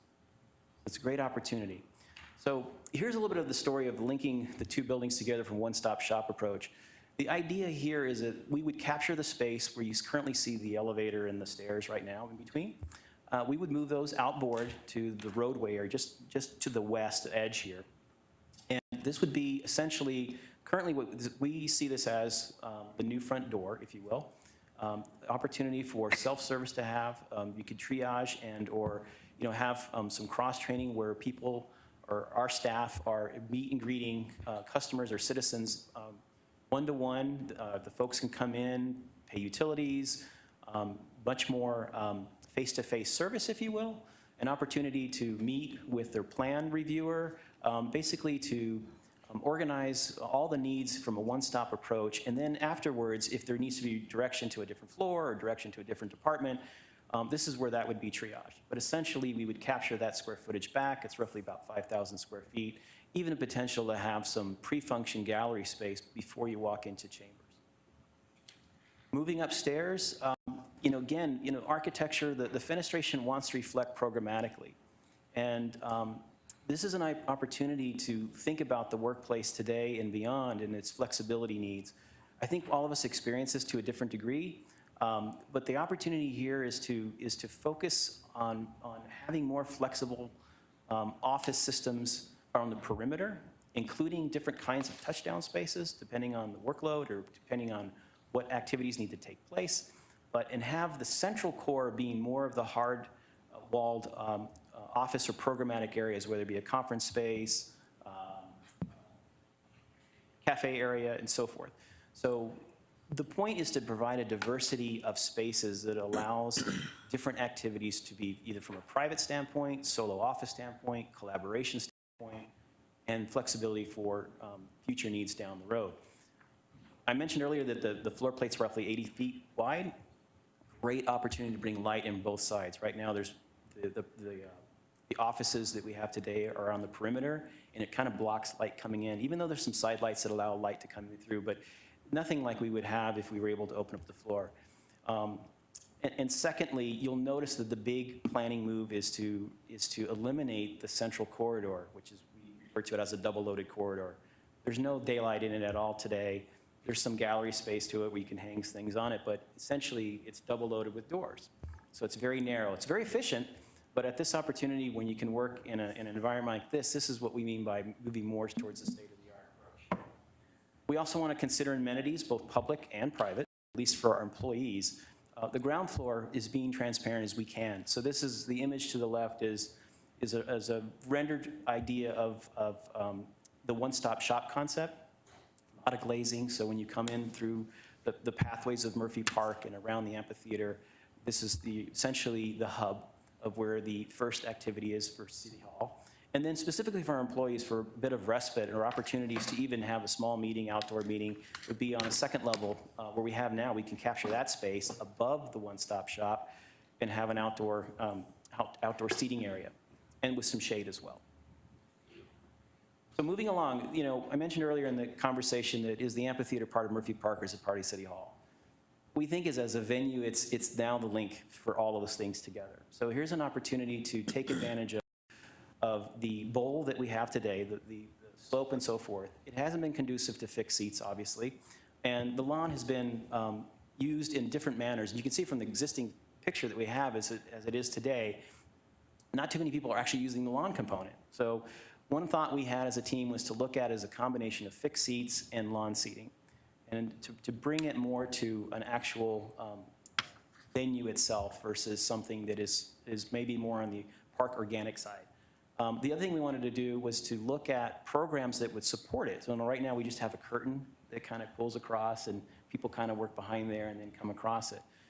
If we're going to see this as a legitimate venue, we need to have supporting spaces for that. So the idea of building a new back-of-house program, so that's everything for performers to be able to have changing rooms, storage place to set up, a green room to prepare, et cetera, a loading zone, and supporting restroom facilities is hugely important, and that's behind the stage. So that's a big component of the amphitheater program that has been missing. And the other thing that we need to think about too is that the amphitheater, although it looks relatively benign in terms of its planning and its shape, there's a lot of infrastructure that goes into supporting it. We have to think about drainage, we have to think about shade structure, we have to think about power, AV, lighting, security, et cetera. And so we would be looking at essentially revamping the bowl to do that. So here's some examples of its presence and how it begins to address Murphy Park and link the two structures together, the City Hall Tower and Chambers. There's an opportunity to shade the entire amphitheater, or at least primarily most of the fixed seating area. We could look at opportunities, whether those are translucent panels or potentially a possibility for solar. We could think about that in design down the road, but you can see its impact to connecting both of these facilities together. And then although we don't have rendered fixed seats here, but the idea that you would have infrastructure that is tiered, that fixed seats would go on, and you can see the lawn. So altogether, we're looking at just under, let's say about 900 plus or minus seats in the venue, which is, significant considering what we have today and being able to update it and modernize it. Okay, let me stop you there for just a sec, because I see other people are thinking the same thing, or who knows. So I'll go ahead and go first. You did talk about the seats, which to me is important. Cement's great, steps are okay, but when you watch people, especially elderly people, they struggle with that. Seats, wonderful to hear that. If they're covered, we don't have to worry about the sun baking them, and so that's good. But a couple things that I don't see here, and it may be just the fact that you didn't want to make this too complicated. I think it's critical that we put these, I don't know what they call them, I think there's a technical name for it that I'm not going to say publicly, but it has to be with very large fans. You see them in like Tanger. They're very efficient. They do a great job. At the same time, I would like you to think about the possibility of some sort of gas heat on occasion. If we're going to make this successful, as I believe it can be, I think we need to try to look at all the different times where people would use it in the wintertime and then also in the summertime. So we got two questions. Mr. Aldama's next. Yeah, thank you, Mayor. I think my question's probably answered here, but is this designed as such that we could have paid entry events so we can generate revenue? Yeah. Mayor and council member, yes, that is the idea. And it could be both for both free and admission. Right. I'm sure the city will have many free ones, but it's important to generate some revenue. But not only that, the entry fee helps bring in quality acts. So it's not that we want to charge you, we want to bring in quality acts and that cost. So you have it designed as such where you can open gates and close them in box office. Okay, great, thank you. Good. Thank you, Mayor. I honestly really oppose the idea of walling this thing off. I think that honestly defeats the entire purpose of the campus to enclose the amphitheater. I'm not a big fan of the stadium-type seating. I don't know how often we're going to get an act that we're going to literally, have a gate, and I mean that's another whole. While you generate revenue, you're not going to have sell $50 tickets to something probably at the amphitheater. It's unlikely anyway, and then you've got to set all of that up too. So there's a cost to even just selling tickets and assigning seats and all of that. So. I'm just curious, I mean, is there any data to support this concept for the amphitheater? That we're going to basically look at, paid acts, try to get people to me, this is really more of a community campus, and so that's where I'm getting a little bit confused about now closing it off and making people pay to get in there. Mayor, members of the council, Councilman Tomajoff. First of all, in terms of when he said closing it off, if you'll look at just the artist rendition here, there's a transparent fence through there, so basically, you'll still have the sight lines into it, but if you were doing a ticketed event, it would provide you kind of control access points. So that was one of the concepts the architect is working on. In terms of amphitheaters, it's something I'm somewhat familiar with. I don't know of a venue that comes to mind that doesn't have a combination of both fixed seats and kind of programming space. That's generally the formula that you will see on venues. one of the things is the fixed seats gives the promoter the opportunity to sell a specific location and a specific seat as part of their revenue model. But again, this is really conceptual, and what we'll do, depending on the direction the council gives us, is it'll be up for us then to really to refine these concepts and come back to the council with kind of more of that detailed justification of why we're recommending certain types of amenities to be part of this. But I will just say, whether it be the Northwest, other amphitheaters that I've been to, a good percentage of them do have a combination of both fixed seating and kind of that programming area that you can lay a blanket down and do it more of a picnic style. But that would be just something we would come back and try to build a rationale for the types of things that the design team is suggesting. Thank you, Mayor. I have a follow-up to that. When we first started talking about this, I did quite a bit of research on other types of, whether it's municipals that have an amphitheater or something in conjunction with their city hall. And also the feedback I've gotten from people who have talked to this, they like the open concept, they like the amphitheater grass sort of. I understand that there's a demographic of people who want to purchase a seat, or if it's just a recital for a bunch of 4-year-olds doing their Christmas program, that there are seats available for people. But I really don't like the fence, and I think we could accomplish, if we really think that we're gonna occasionally have a paid act, which I think would be probably not, more often than not, we're not going to have paid acts there, that we could set up some sort of a perimeter where a fence could be installed for those single type of occasions where you want to close it off to the rest of the community. But I don't care whether it's a wrought iron fence or whatever kind of fence it is. I don't like the fence. Thank you. Good. Okay, thank you.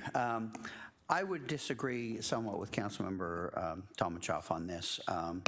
I believe our intent would be to try to encourage events. I mean, if the park were used every single night every single weekend of every weekend of the year, I think that would really be awesome.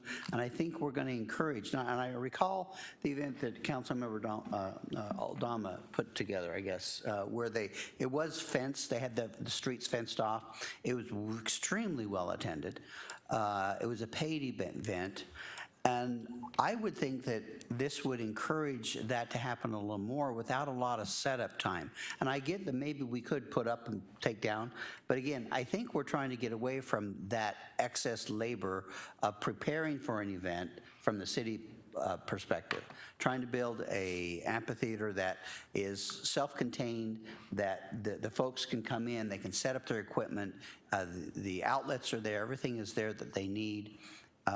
And the fencing is there when events come in that do want to charge. And I think people, again, as you said, these are not going to be high-dollar events typically, but they will be events that I think will be beneficial to the downtown area and will make Glendale more of a destination.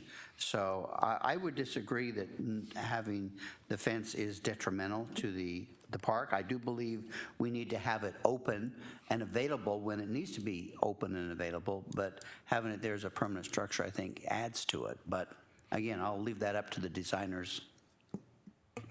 Thank you, Mayor.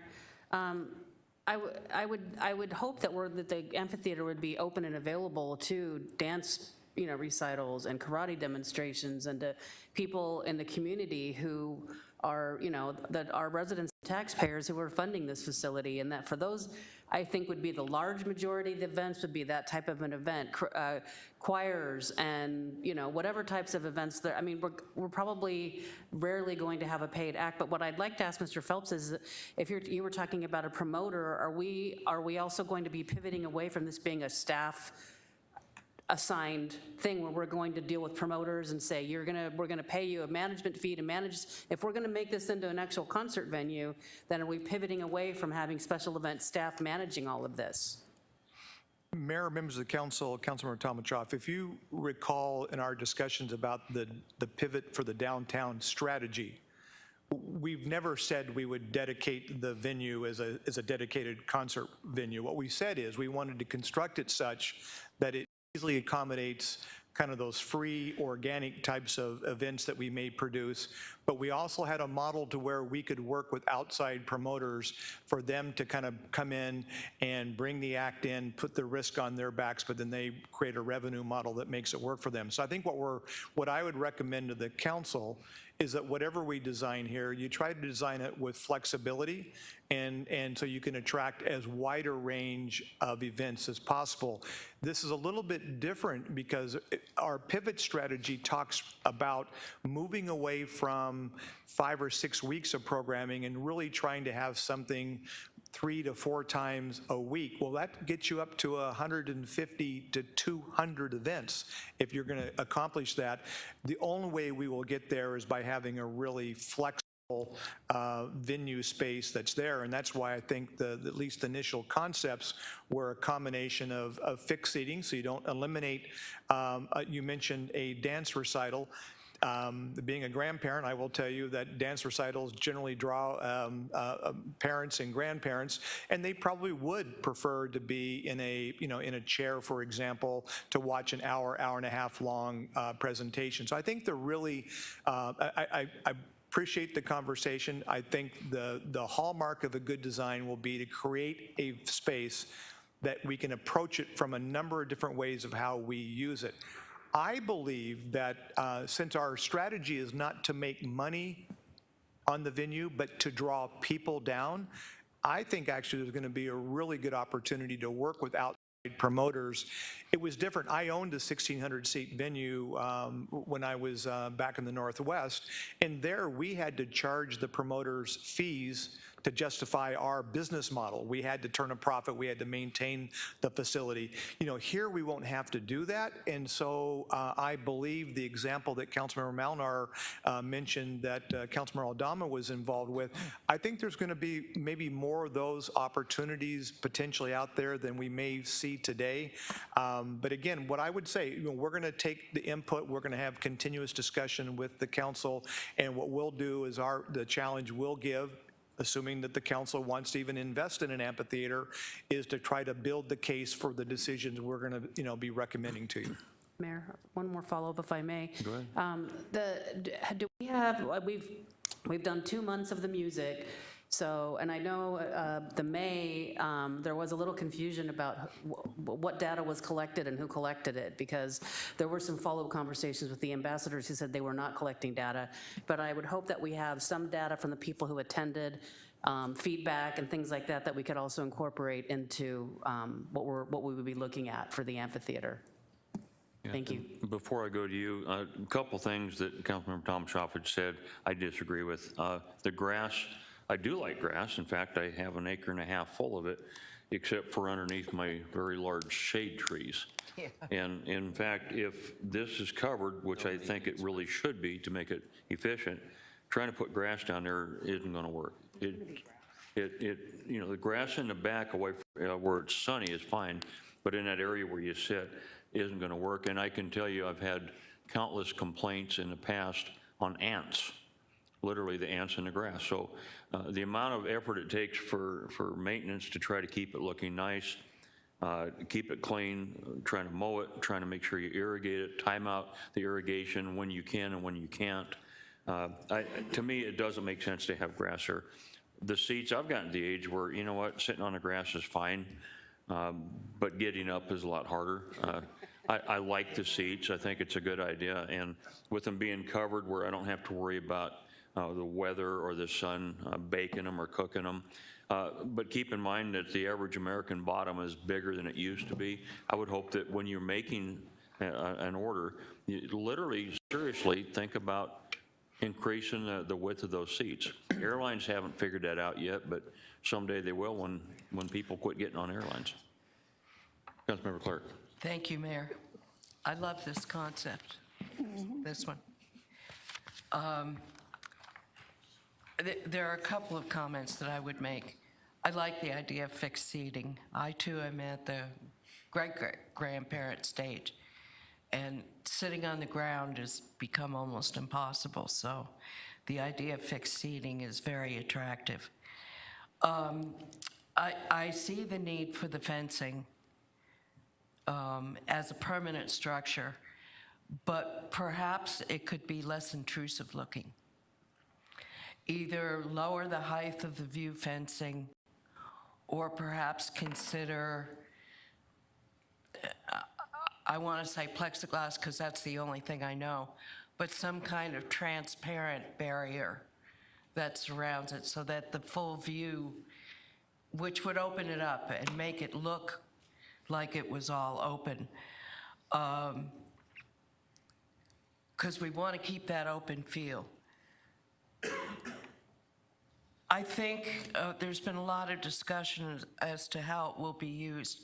I think it will be a dual business model, and I think we need to prepare the venue for both kinds of models, the paying model and the non-paying model. So I like that you're considering that as a dual track. Covering, I think it probably should be some kind of transparent roof covering because it will allow for more light. I like the mayor's idea of heating and cooling. For us who've lived in Arizona for a long time, gets below 60 and we're cold. So there's an awful lot of good in this. I'm looking forward to seeing what your final model is, or final design rendering is, but I think it's exciting. I think it does exactly what we want it to do. The only problem I do have on this one is there's an awful lot of concrete. If you could expand those wells, put more green in amongst the concrete, because you know, concrete just absorbs heat and makes the whole thing hotter than we want it to be. And I noticed that throughout there's another rendering in here somewhere of the entire layout, which I know is only an example, and it's not fixed in stone. Yeah, there's a lot of concrete. And so what we can do to reduce that feel, that concrete feel, because we call this a park. And if it's a park, we need more green and less concrete. Now, I do realize you need concourses, and you do need paths, and I understand that, but to take away some of that concrete, I think would be beneficial. Thank you. And I have one final comment, and then I'm going to go to Mr. Phelps. I disagree with Councilmember Clark on the fencing. I think what she wants to accomplish, I agree with, but if that fencing was on maybe further out on that outside ring where you made that more inclusive, and then instead of just having a plain old fence, put up a really nice ornamental wrought iron fence, something that represents Murphy Park in downtown Glendale. Kind of keep that older atmosphere at the same time, something security-wise. I think plexiglass is only going to get scratched or graffitied. I mean, I see that. That's all I could think of. There might be other materials out there that I don't know about. My thought, and there'll be a lot of discussion on this, if that fence was brought out further, people could attend, they could be at the food booths or wine or jazz or whatever it is and still be part of it. They don't have to keep going in and out of that gate. So to me, if you've moved that out a little bit closer, I think that could accomplish that. Mr. Phelps. Yeah, Mayor, members of council, again, thank you for the input. A lot of this is designed for the design team to hear what the council has areas of focus on. And, again, this will be an opportunity for them to go back and to really, we've got a brilliant consultant on board and a good team. A couple different thoughts on the fencing. Because I agree that even a fence that seems transparent sometimes seems like it's blocking off. I've seen situations where you can create kind of column effect where you have folding fences that for the most part during the day can be collapsed. If you think about a ballroom where you have movable walls that kind of come out, there could be some really good creative designs that I think accomplishes what Councilmember Tomachoff has said, which is we want this to be inviting at noon on a Thursday, so maybe people come out of the community and come down and sit in the amphitheater and have lunch or visit with friends. At the same time, be able to protect, because we'll have equipment in there. We may want to do 2- and 3-day events where you have risers and maybe some sound equipment that stays the entire evening. So being able to secure it will be an item that will help us. The second thing, in terms of and again, this will be an opportunity to talk with the council as we look at our strategy. What the design team on Murphy Park has come up with is said, if you think about now, we spread vendor booths all over, and it's really caused a problem with where our turf wear is at, and it just doesn't work really well. So what they have tried to accomplish is to try to congregate area where all of the, if you wanted to do an art show or do programming along with the concert, you could kind of do it there, and it's set up, it's flat, you've got power in the floor and those things. But you bring up an excellent point about how can we mitigate that from a heat reflection and providing some canopy. So again, these will be the things that, Eddie and the team and our consultants will take this feedback. So we appreciate kind of these comments, and what we're going to get to what we think are the next steps in the process, but we envision having a tremendous amount of engagement along these exact same lines throughout the entire process, assuming the council moves forward with the redevelopment. Mayor. Thank you, Mayor. If you do have to have this concrete for other programming, such as vendor booths or an art show or whatever, you might consider putting the use of shade structures, which is what Tanger did between its site and the rest of Westgate. So maybe if you have to have that concrete, you use a lot of straight shade structures to mitigate that heat effect from the concrete. Thank you. Good. Thank you, Mayor. Yeah, I've heard a lot of dialogue, and I got to tell you that you guys have hit it out of the ballpark. This is exactly what downtown is needed. It's what business owners has asked for. Change what we're doing and do it now and make downtown a destination. This is exactly what this will do. So I wouldn't change a lot. I do got a couple ideas. So Councilmember Melnar mentioned the event that I and others held in downtown. I was really not comfortable charging because of the demographics. Once I was convinced it was the absolute right thing to do, people paid. They said, oh yeah, for a great act, we're gonna pay. I don't have no problem paying for concerts. I'll pay whatever it takes if I want to see the band. So I don't think that's gonna be a problem. The gate, I think that in the middle of the amphitheater, in this photo here, you're probably going to, we have a concern in mass evacuating people, so you're probably gonna have a large 40, 50-foot sliding gate or bifold gate, one of those two. So if there's no concerts Monday through Friday in the month of March, just open that darn thing up and go in there. Play on your bikes, who cares, right? So then you close it back up and it becomes a venue. The only one thing I'd like to add is on this one here, on this page here, because I like rooftop venues, and if these here could be rooftop accessible, and if you can bring mezzanines out about 50 feet where people can actually sit up there and view the concert.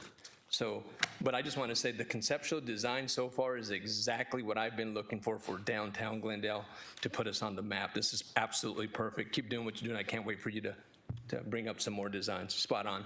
Yeah, thank you. Thank you, Mayor. On the amphitheater, just a few comments. I think that having permanent fencing, as illustrated here, does separate it too much from the park and the uses. When I'm down here during the on weekends, evenings, you often see children that are incorporating into the amphitheater, playing on the hill, rolling down, things like that. It's a place for where it gets more use like that.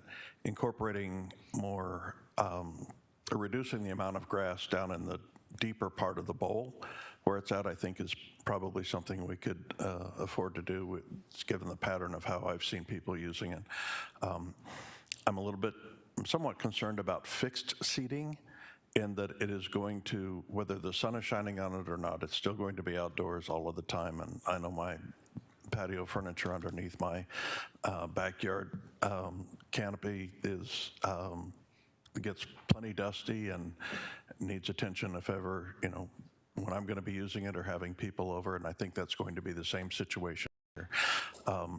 I would rather have more flexible seating, such that for the kinds of events we've been doing so far, our community band and our Live in Murphy Park, where people can bring their own seating, that's fine. I also think that the ambassadors or another group could perhaps rent director's chair or camp-style seating. That could actually is an opportunity for sponsorship as well. I'd rather see us start out that way than go to a fixed, always there type seating.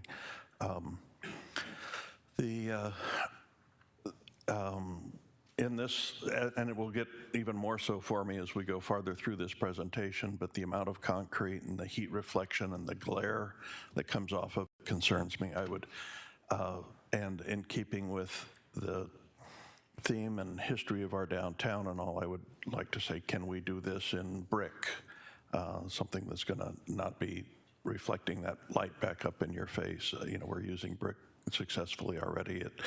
It matches the facades of our downtown and various types of brick and the bank or the B of A building and all. So I'd much rather see us going to something in that direction and softening the hardscape, if you will. I'm concerned about our ability to program. When we bought what we now call the Black Lot 5 years or more ago, I suggested at that time perhaps we could look at, you know, keeping some of that space for an outdoor amphitheater and outdoor entertainment. And the conversations with AEG at the time about that were that it wouldn't turn out to be successful. There aren't the groups to plug in there on a regular basis, and that an amphitheater there wouldn't be useful. But now we're looking at putting one in downtown, and I'm just very curious as to who do we actually think, who are we planning on attracting to this in the way of acts, and how's it going to be used? As if, you know, I'd like to know, if it was out there today, who do we think would be playing there tonight or throughout the month? Are we looking at what I would call the casino circuit type of entertainment? And if so, is that actually, let's get some professional advice as to whether or not that would actually be viable, or are we overbuilding this with an unrealistic expectation? And then the other is competition. If it's the casino circuit, that's quite likely that our casino is actually going to move in that direction, but also in the recently released plans for the makeover of Metro Center, they've said they're going to put an amphitheater in there. I think it would be helpful for us to try to get a handle on the size and purpose of that amphitheater and whether or not we're going to end up being the minor player in a competitive market. I still see this as there should be maybe, you know, some occasional events that we've talked about, but I don't know that we're going to be regularly programming that in there.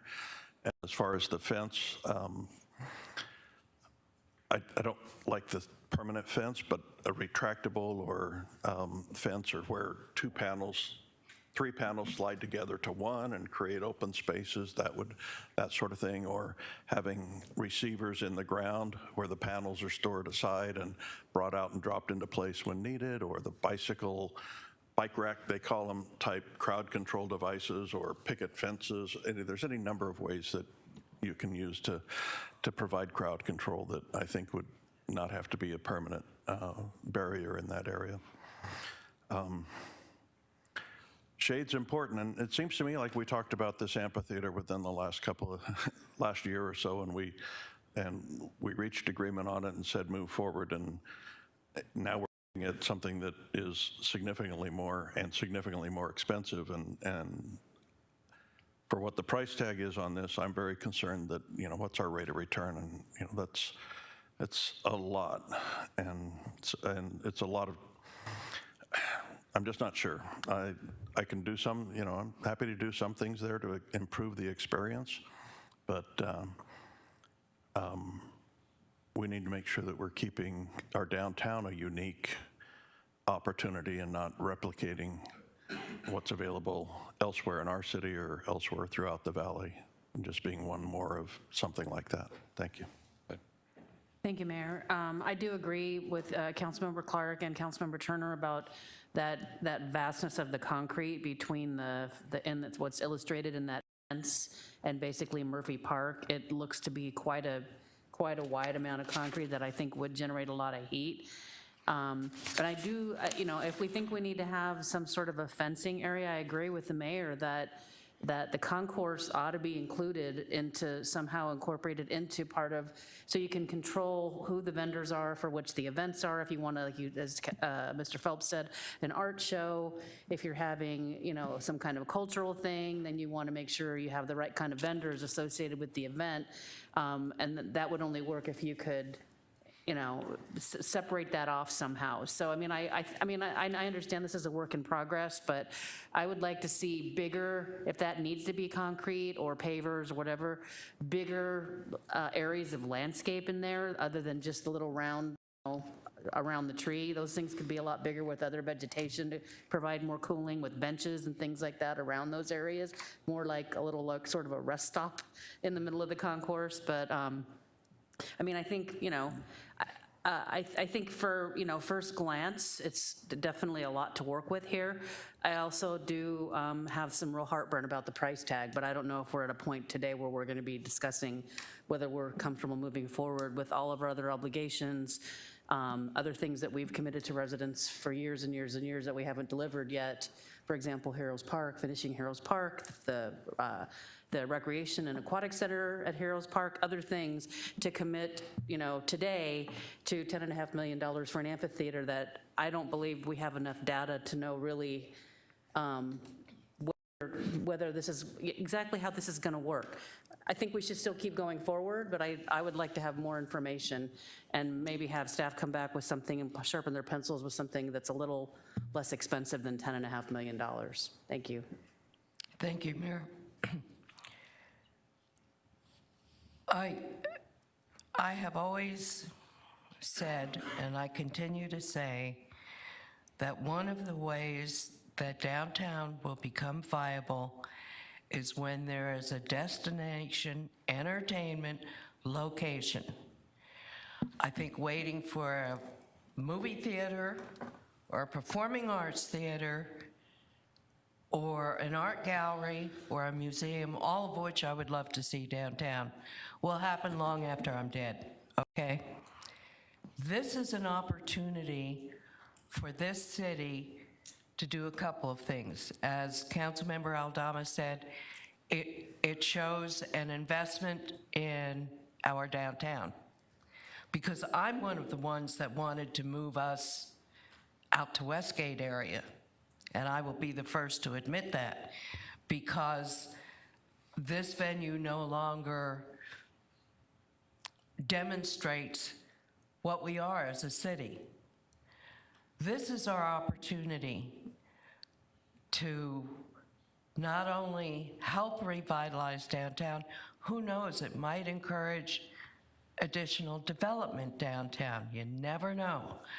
But until there is a destination location downtown, this downtown is destined to remain exactly as it is now, which is a disappointment to everyone that lives in Glendale. So I am all for making the investment in this amphitheater. I think it needs to be done. We've got the money. The time is right. Councilmember Tomachoff is right. I also want my recreation and aquatic center, so we're going to have to figure out how we can do all of this. But downtown deserves this. It's been a long time coming. The only thing that is driving me crazy, guys, and I will tell you this right now, is this picture with the G on it. First of all, I've never liked the logo to begin with. Agreed. But why would you put the logo on a building? This building is going to last 40, 50 years, just like when it was first built in the 80s, okay? Putting the logo on it dates the building. Please don't do that, Mr. Phelps. Please don't put the logo on the building. But other than that, I think this is a great concept. I think it's long overdue. I'm glad we have the funding, or will figure out the funding to do it, because it really does need to be done. Thank you, Mayor. All right, I'm going to go to Vice Mayor next. Everybody keep in mind that we got 3 hours and we haven't gotten through half of this yet, so we need to shorten this up. But thank you, Mayor. I'm on. I think one of the first meetings I had with Kevin, I brought up the amphitheater and said that thing needs to be improved so people can use it for a variety of uses, and we've just gone a whole lot better by doing City Hall and the council chambers all at the same time. I don't have that big a vision, but I'm glad somebody does. But I think this would be great for downtown Glendale. And if downtown Glendale's surviving, the rest of Glendale's with us. The fencing and stuff, I think all that can be worked out. I'm just excited about the possibilities of getting this finally built where we can utilize it all throughout the year. Thank you. Who's next? Somebody else want to time? Vice Mayor? Okay, Ray, and then you. I would be in full support of what has been presented here today. I agree with the sentiments that have been expressed concerning the benefit of doing this.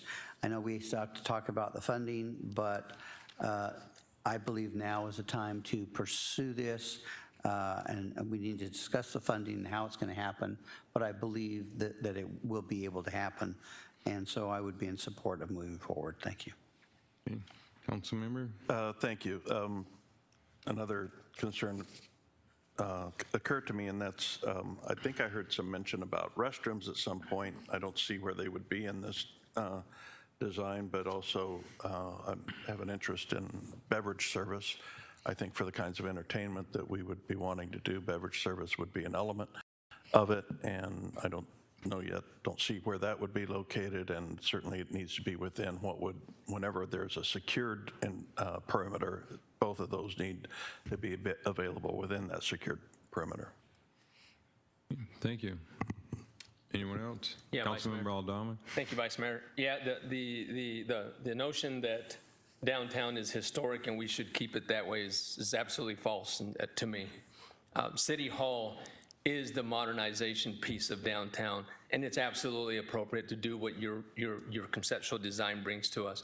Absolutely. So I'm the district council member for the historic district, and I'm 110% for modernizing City Hall. It was modern then, it needs to continue. Look, it's really bold, it's a pivot, really aggressive, but similar to what Vice Mayor said when I first met Kevin, I said be very, very progressive and do it in downtown. He's doing it. This is the right thing to do.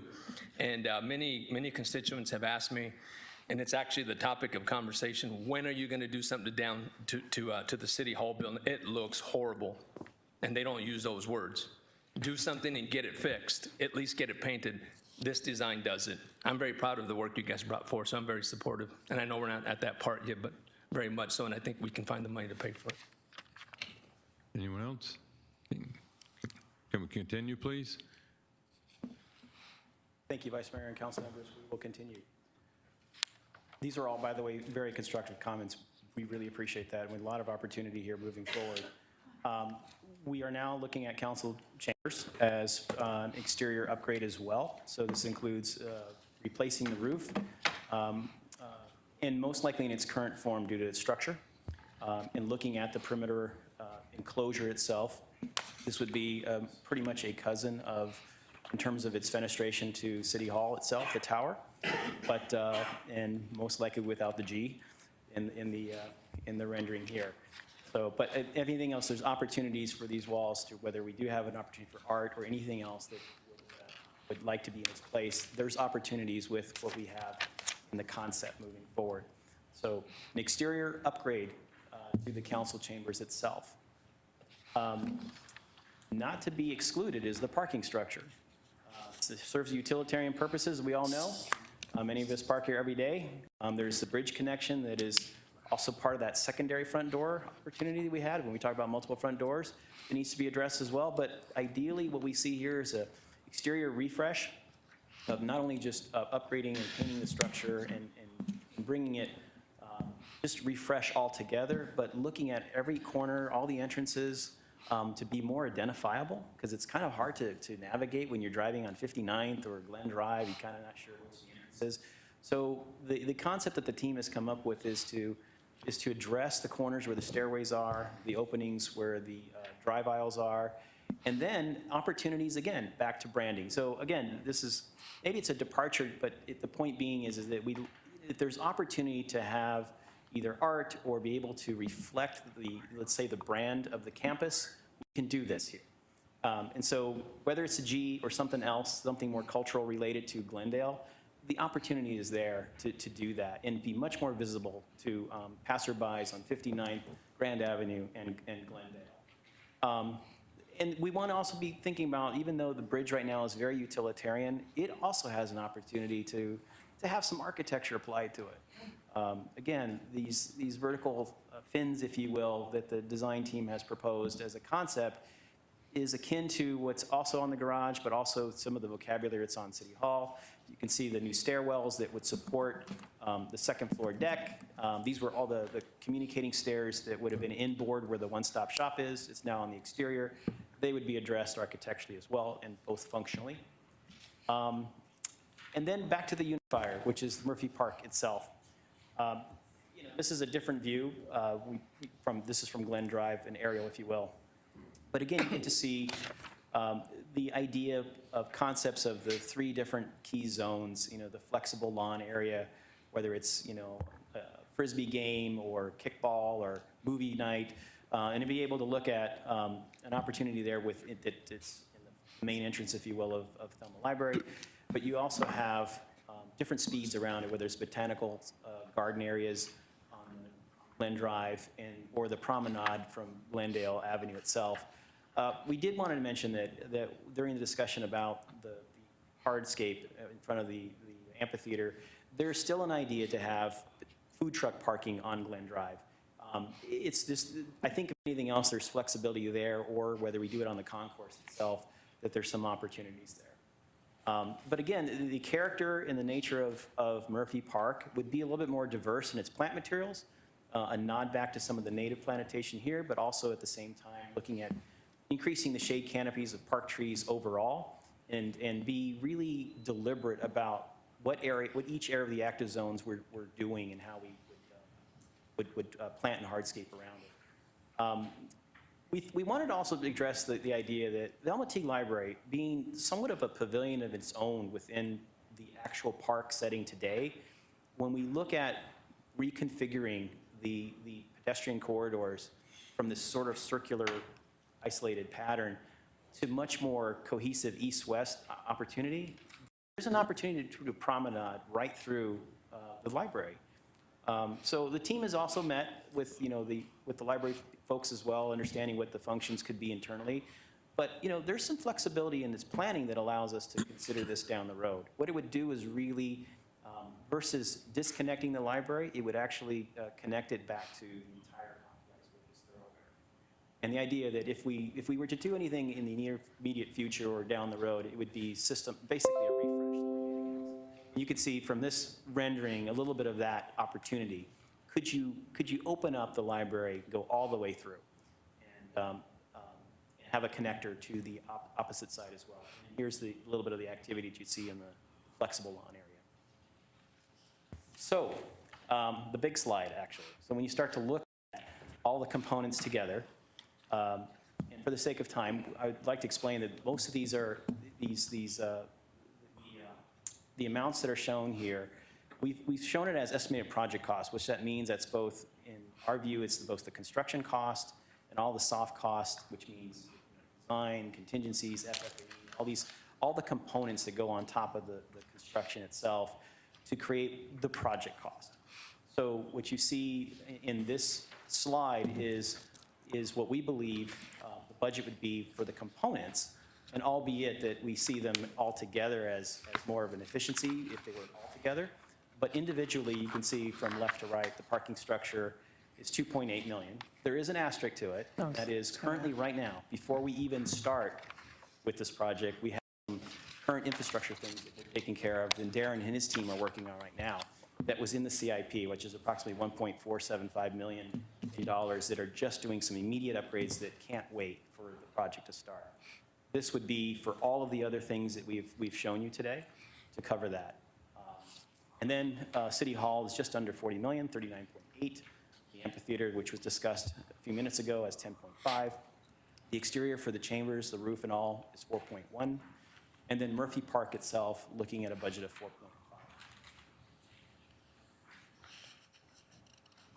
And then to bring this home, from the very beginning, we talked about how City Hall Tower itself is the driver. It is a key component for how everything else, from a phasing standpoint and how we would continue service, it's really important to understand that. So we wanted to show that as a component, moving forward, and especially during construction, the big move for this would be to vacate the building during construction. We think it's smart, it's safe. We don't want to have occupied individuals working in between construction. There's going to be a lot of construction fatigue by doing that as well, a lot of moves and phasing to do that. Quite frankly, it's more expensive and takes a lot of time. So the team has agreed to vacating the building. You can see the cost identified. We're looking at a design schedule of approximately 12 months and a construction schedule of about 16 months. But what's really important is what this will drive. And I'd like to turn this over to Darren Frank, who's going to explain that this move alone and how it affects the continuity of operations. Yeah, there was a question that we just were talking about here. What's the chances of when the building was built, asbestos has been used? Is that even a remote possibility? Mayor and Council, yes, it's always a possibility, and we do always test for it. So every time we've gone and pulled a wall or put a wall up, we do test for asbestos. Asbestos testing is required with every project. We don't believe there is any, but you still have to test for it. But that's included in that project cost. Okay, and would that be done before we get really rolling on this thing to make sure? I mean, to me, it seemed like most of the asbestos was stopped in the late 70s, mid-70s, but I know that we don't know what we don't know. Right, it could have been in some of the materials and stuff that were, used, we don't know. I guess my only point, and Councilmember Tomachoff was one that brought it up, but my only point is, it'd be nice if you could do some test samples throughout the building before we get so deep into this, and then we find out it's going to cost 10 times that or something goofy. I don't expect it, but it'd just be, it'd be nice to know. Good afternoon, Mayor and Council. As we said, the building needs to be vacated as part of this project. This forced us to think about how we're going to keep service to the customers done seamlessly. Also in this exercise, what we did is we tried to use buildings that we have in our existing portfolio in order to gain flexibility and gain value in each one of those buildings. So in hitting continuity of operations, we had 4 planning objectives. We wanted to keep a seamless one-stop shop experience for the customer, and how we're going to do that is all payment, revenue, and inquiry services will be located in one place. And at this point, we're looking at the Civic Center Annex. What this will also do for us is allow us 1.5 years during the construction time to really refine how we provide that service as well. Change versus how we have it set up right now. And also, it's a decent amount of time to see, as we hopefully get out of this COVID era, how people will engage with cities and how we engage face-to-face with each other. A special attention has also been given where employees are moved, both permanently and temporarily. All employees have been moved to a space, to spaces closer to where they serve. And then departments that share customers that are both internal or external are placed adjacent to each other. We gain efficiencies.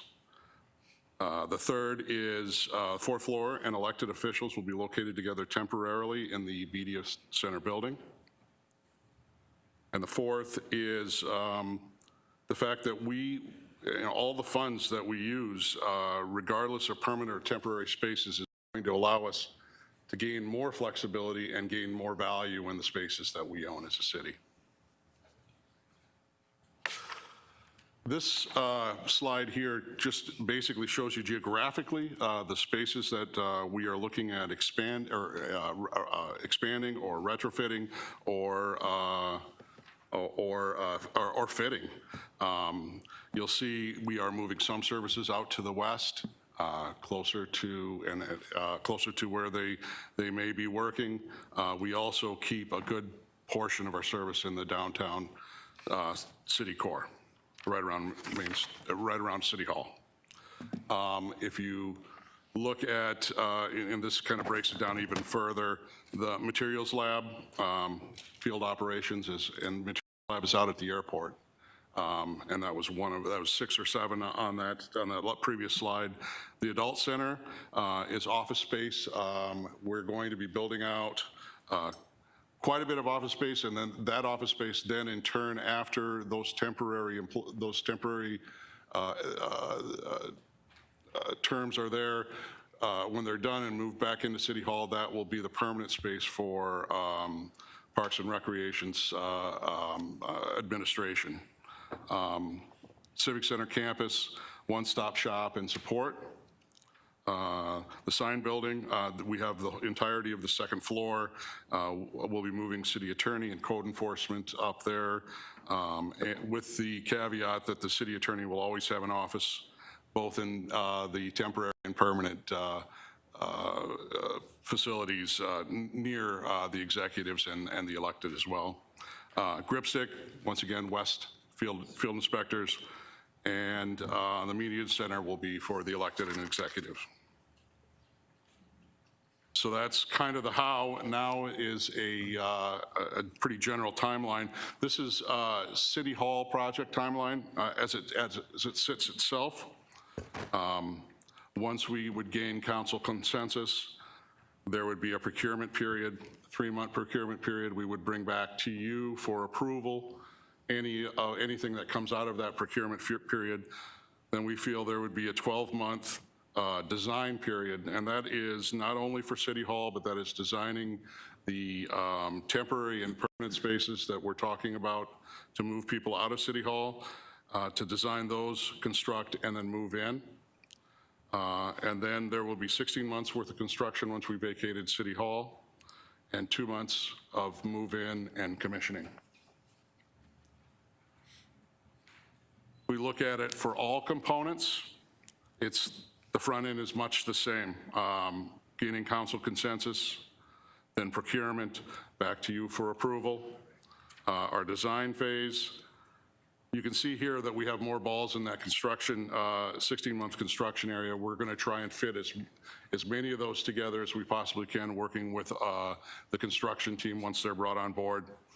Murphy Park lags behind a little bit, but once again, that move in at 2 months after City Hall is done. And Murphy Park really is going to be, it's the logical area for a lot of the laydown and all the stuff, the construction storage that needs to be done, that we need to have in order to complete the construction project. Thank you, Mayor. Would you be fencing off Murphy Park then, as the entire thing as a construction zone? You know, construction trailers and storage and all of that would all be. Yeah, it would be too soon. It would be too soon to know how they wanted to handle that. I mean, there are other options as well, but in order to do a project this large, we would need to have some significant laydown area. Okay. And we would be on the search for that. All right, thank you. Oh. Thank you, Mayor.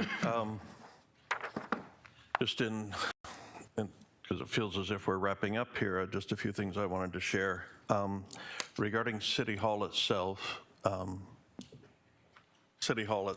its finishes, you told us with these photographs that this is just conceptual. There's work to be done, and I'd like you to remain mindful of a couple important things. One is reflected sunlight, reflected glare. The south-facing and west-facing sides of this building go straight into traffic. And with reflective surfaces there, I think we could create some real issues. both with the light and also the reflected heat, making areas out in that being much too hot to be enjoyable or to be successful with vegetation and other things. There is a reason that City Hall from the outside looks the way it does, and that windows are deep set, and all of that was to keep direct sunlight off of the glass, and that's something I would be concerned about for the glass portions of what we're doing. Even though you mentioned using, modern glass techniques and all of that, well, that's also what they used at the Sandra Day O'Connor Federal Courthouse downtown, and they have tremendous heat and reflective light issues there. And I just would like us to not follow into that path.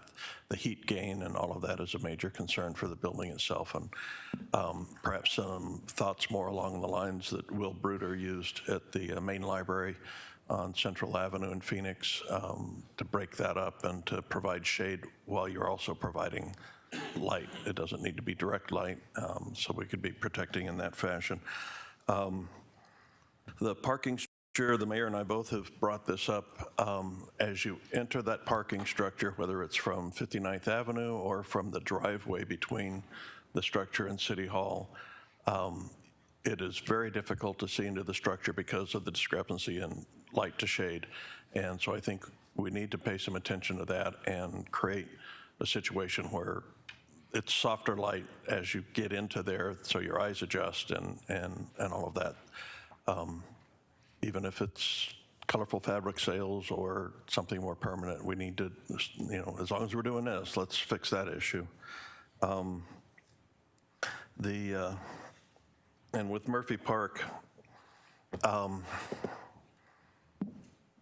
I personally think the change to Murphy Park, as shown here, is too much.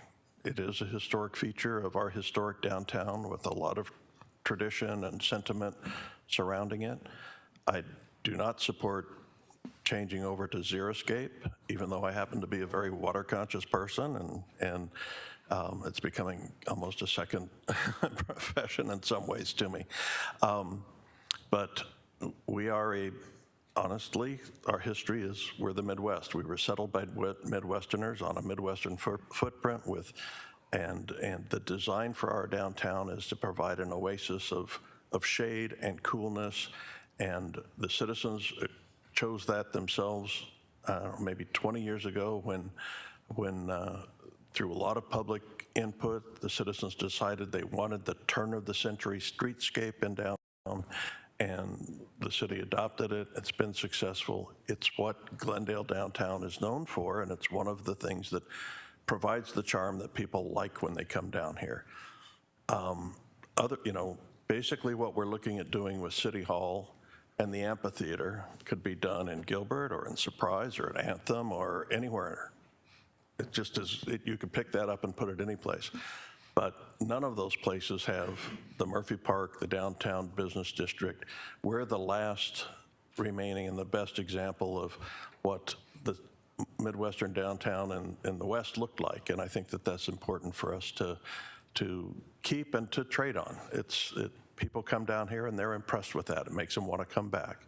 And that's part of our draw. And I think we should stick with it. Thank you.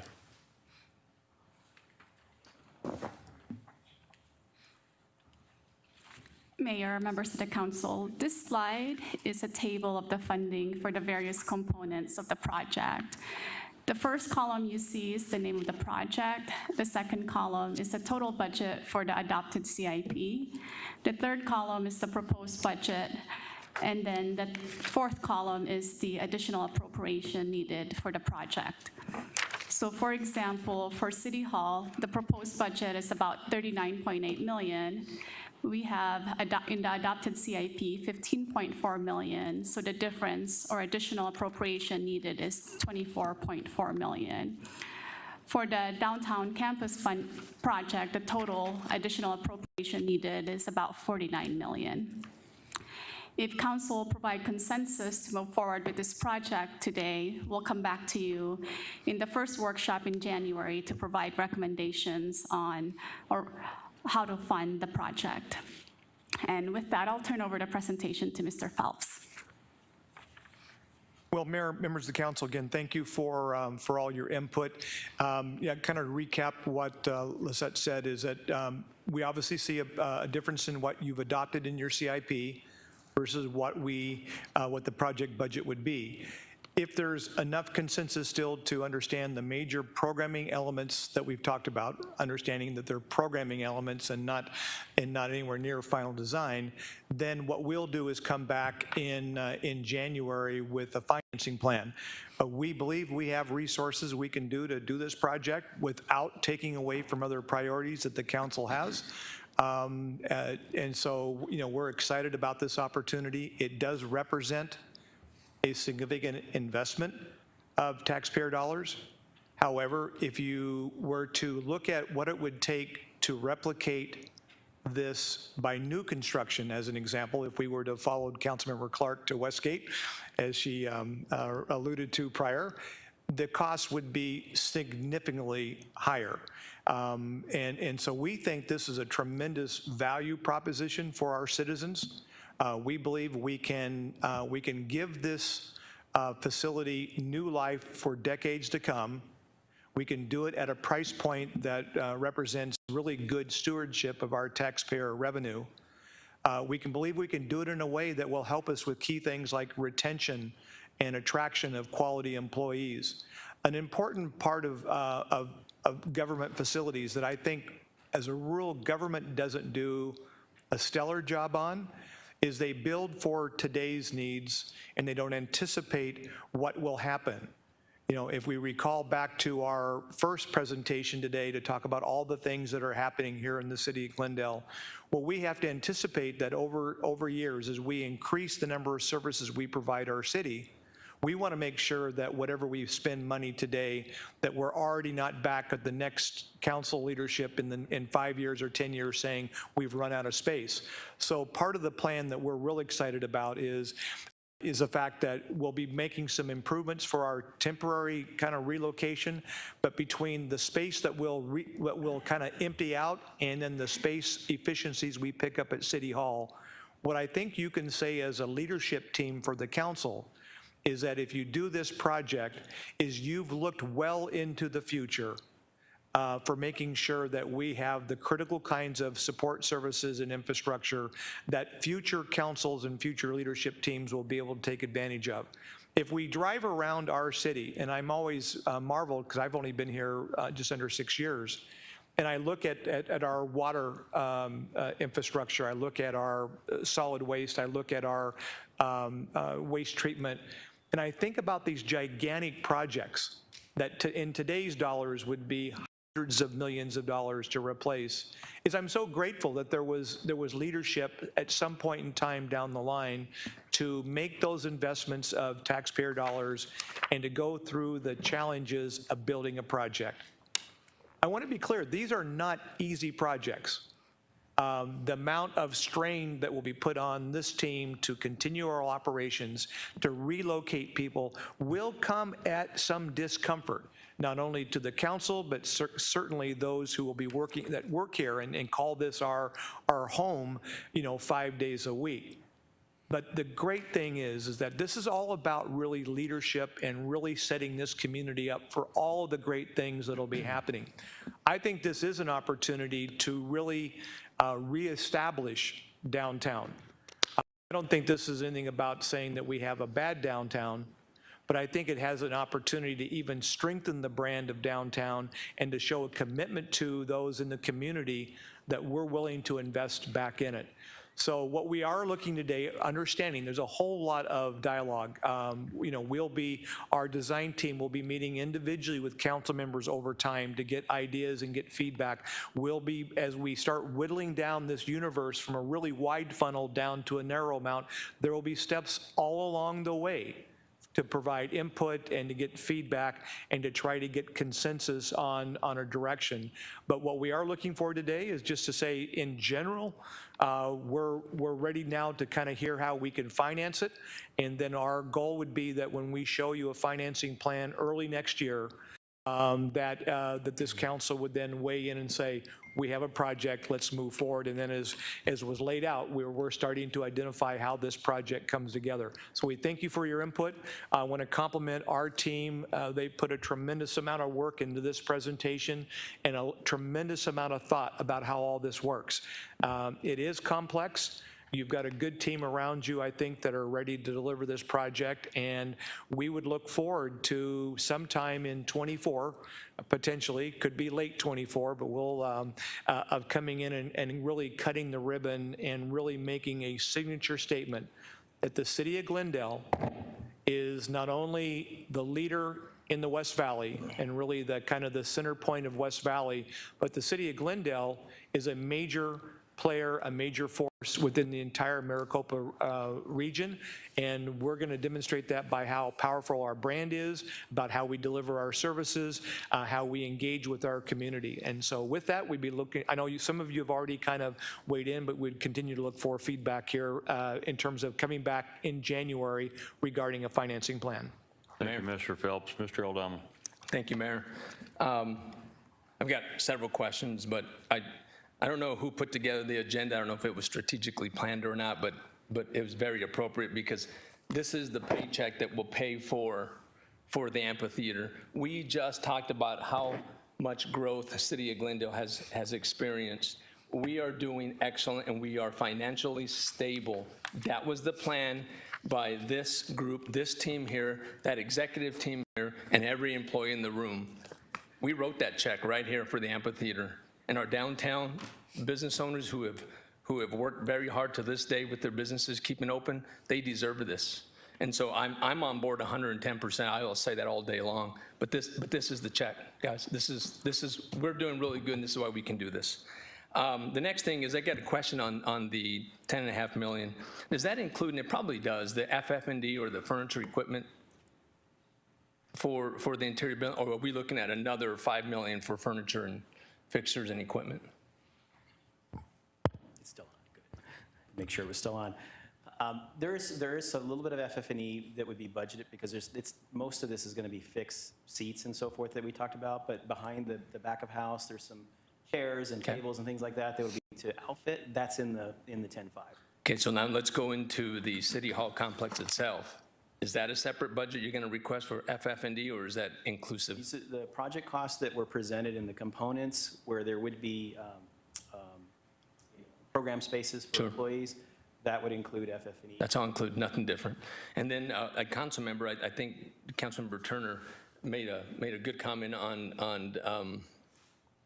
I think he may have mentioned something about operations, but with the FF&D you're going to change out, are you also changing out or potentially proposing to change out the mechanicals like the cooling, the plumbing, water closets, stuff like that? So if we are, then will you be able to bring data to us on what our efficiency savings are? And will we have a lower cost operation for that building than we have today? Yes, Mayor and Councilman, that's a great question. And the plan is to do it as we modernize the systems, whether it be plumbing, HVAC controls, that we are upgrading with, especially like the digital controls where we can track our data and be able to give you a baseline of how we're using our energy today versus what we used in the past. Let's do that. And I think Councilmember Turner's request was our rate of return of investment. So I think part of replacing all the equipment, we'll have some savings. So if you'll bring that back for us, I'd appreciate it. Mayor. Yes, Mayor and Council, we'll do the same. I mean, we were very early in the process. Great. Mayor, members of council, so just to go back, I think the original question on the amphitheater budget, there is a large amount of money that's being spent below us. So that's a significant amount of dressing rooms, restrooms, and programming space, storage for equipment, sound, lights, all of that will be there. In terms of the city hall budget of the $39 million, that does the FF&E is furnitures, fixtures, and equipment. So that would be everything from desk and the entire, kind of how city hall will look. What we didn't mention here, by the way, is we'll be putting a focus on design towards safety of our employees from, we're going to kind of, really look forward that we're probably not out of a pandemic happening again. And so a lot of this will be focusing on touchless types of fixtures in terms of how we do things. For those who were on the tour yesterday, the escalator there actually had an infrared system on the rubberized handrails that went up, and so they built into that the ability to sanitize. And so part of this budget is also that benefit that we're going to try to design our layout so that we better space people out if we have health kind of issues, and then all of our fixtures and furnishings will be designed towards that safety as well.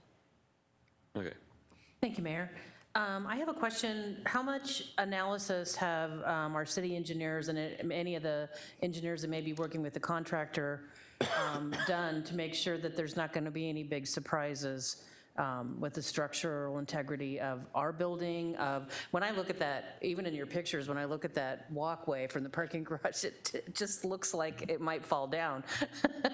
But I'm just curious, I mean, you know, and I mean, being a realtor, I really like those shows on DIY channels, and then, you know, once you start opening up walls, sometimes you get some really nasty surprises. So just how much analysis, I know you can't do all of the analysis on the front end, but how much analysis and engineering has been assessed to see the integrity of, you know, of this building, of all the buildings that we're going to be working with, and that we're hopefully not going to end up with an expensive surprise?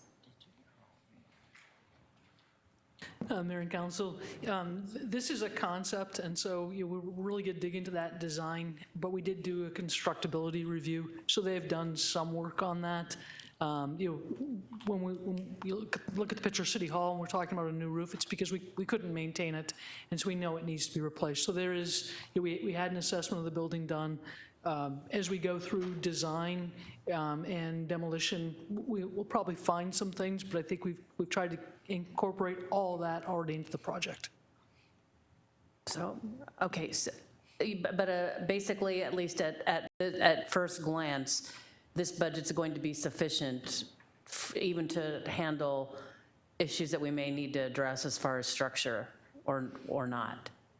Mayor and council members, Councilmember Tomachoff, we did our best job to make sure that we had an all-in project cost that we thought had some built-in contingencies, and we're not looking forward to coming back and asking for more money, so we wanted to make sure this was all in. Okay, thank you. Yeah, and I've got one thing, and then we really need to move on. Something that was brought up again about the windows. I don't know what the proper terminology is, but if you had them at an angle, not a 90-degree angle with the road surface, but maybe a 65-degree angle where the bottom's kicked out, the top's leaning in, that could stop a lot of that reflective heat. The downside to it is it also is going to allow for the windows to get dirtier easier. Now, not a surprise, the windows we have right now are very difficult to clean the way this building's built.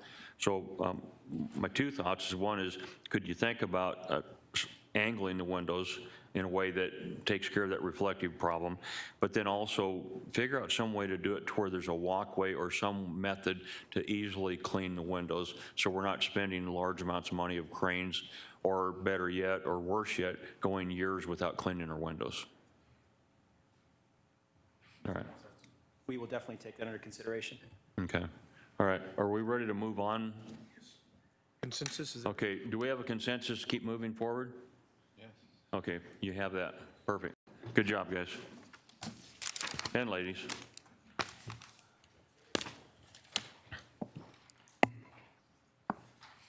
All right. If we could move item 3, please. Landfill rates discussion.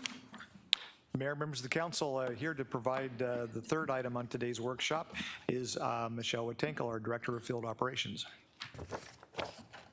Thank you, Mr. Phelps. I didn't have a very long commute for this presentation. So Mayor and Council, you know, as we just talked about, the team here, really have to compliment them. You know, it does take a team. And when we're talking landfill rates right now, this also takes a team. And so you met Charles Thomas when we talked solid waste rates. He was a big part of this, as is Kim Mackert. And then I'd be remiss if I didn't introduce Mike Carr, new Deputy Director. He's going to oversee the landfill and solid waste for us. So Mayor and Council, as we get into this, we're going to give you an overview today of what the landfill is, what it does, talk about the gate rates and other fees, essentially the fees that we do charge at the landfill, talk about a landfill minimum transaction fee, the specialty fees, and the proposed rate adjustment in front of you today. We did a council presentation May 2019, and we did explain at that time the landfill master plan and the future of the landfill. It did open in 1973. It operates completely as an enterprise fund, so it is funded solely by its user fees, so the users pay for the landfill itself. We do process approximately 385,000 tons a year, and those tons have to pay for the landfill, all its operating and contingencies associated with it. And again, as a reminder, approximately 50 years of life remaining, so just an incredible asset we have within the city. The services we do provide to the Glendale residents, other than we pick up your solid waste, if you do need to go to the landfill, we do provide in your solid waste rate free access to the landfill, and that is 1 trip per month up to 1 ton. And if you're doing something else and you need to go more, you've got more than a ton on your truck, we charge you a reduced rate. $15.79 is a rate council approved in the early 2000s, and we're not proposing to increase that today. But that is the services that the Glendale residents get at the landfill. There are other rates, and what we're talking about today is the gate rate, and this is the rate that is charged commercial customers that just come to use the landfill. The last increase was in 2009, and the current rate is $32.25, which includes ADEQ mandated fees. So we do pay ADEQ to oversee the landfill and make sure that we are in compliance. That rate does include the amount we pay to ADEQ.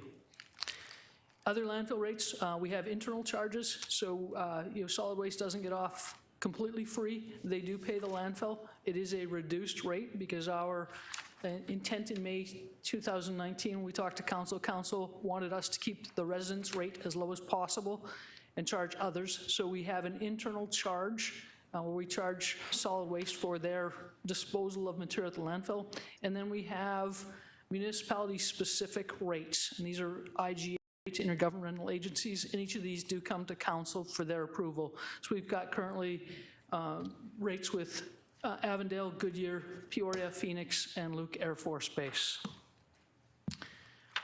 So this landfill rate of $32.25 per ton, what we do for these small loads is we take them, we weigh them in, and this is pre-COVID.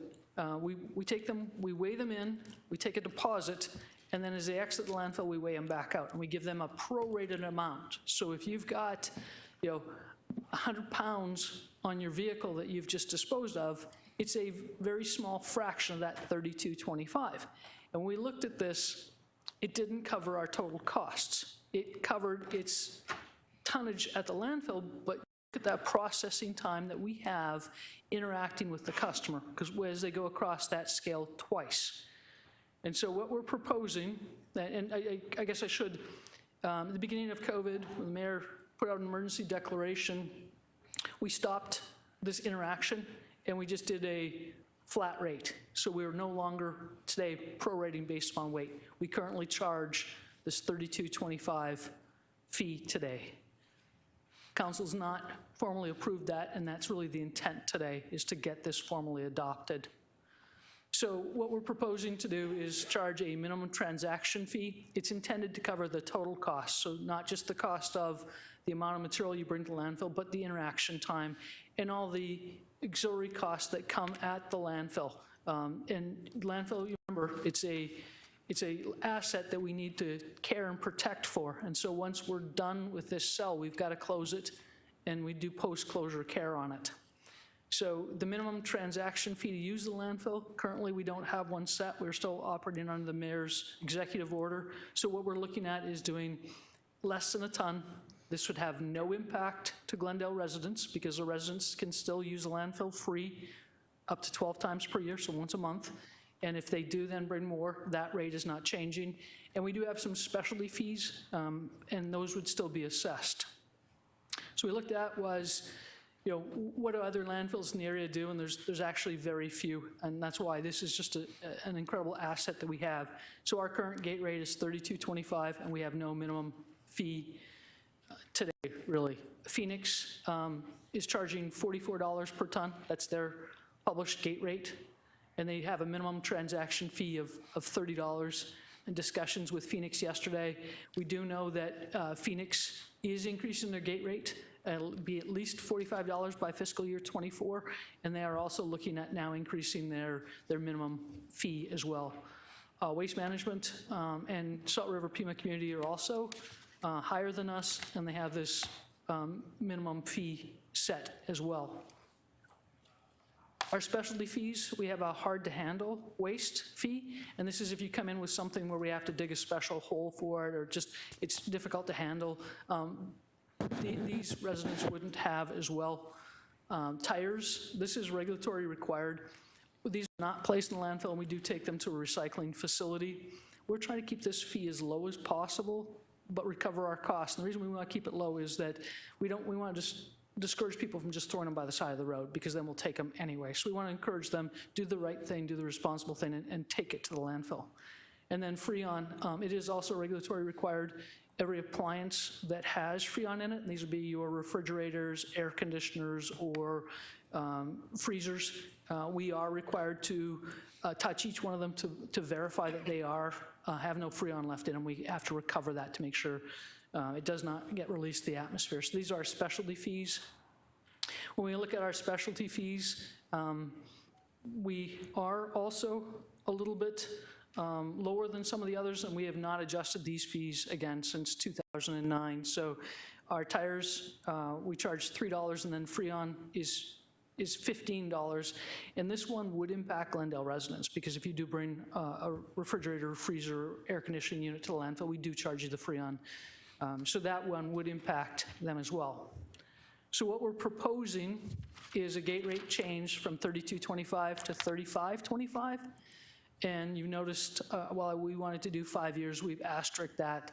We want to do, and we've currently got ongoing, a study on environmental and sustainability factors. So I do want the opportunity to come back. So we do want to adjust that to $35.25 if council does give us consensus, and then potentially come back in future years. We also then want to set a minimum transaction fee.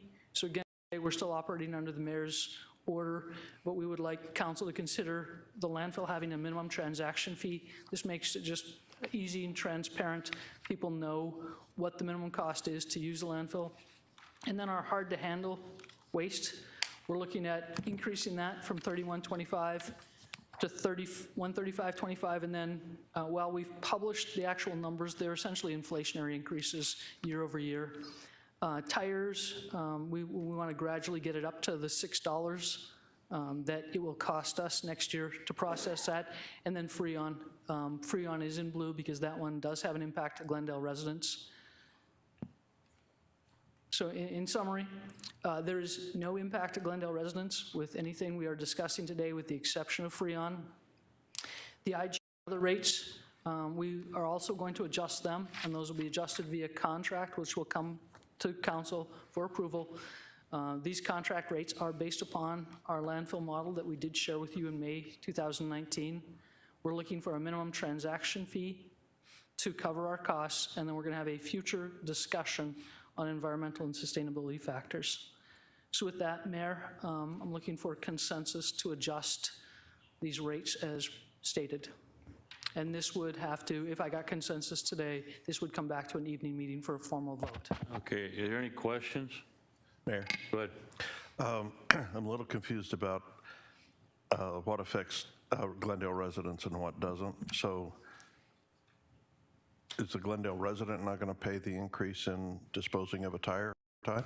No, sir. Mayor and council member, no, they wouldn't. The only one that impacts Glendale residents is the Freon. So the Glendale residents will be locked in at, what, the $3 price? That's correct. Interesting. Okay, thank you. Okay, is there a consensus?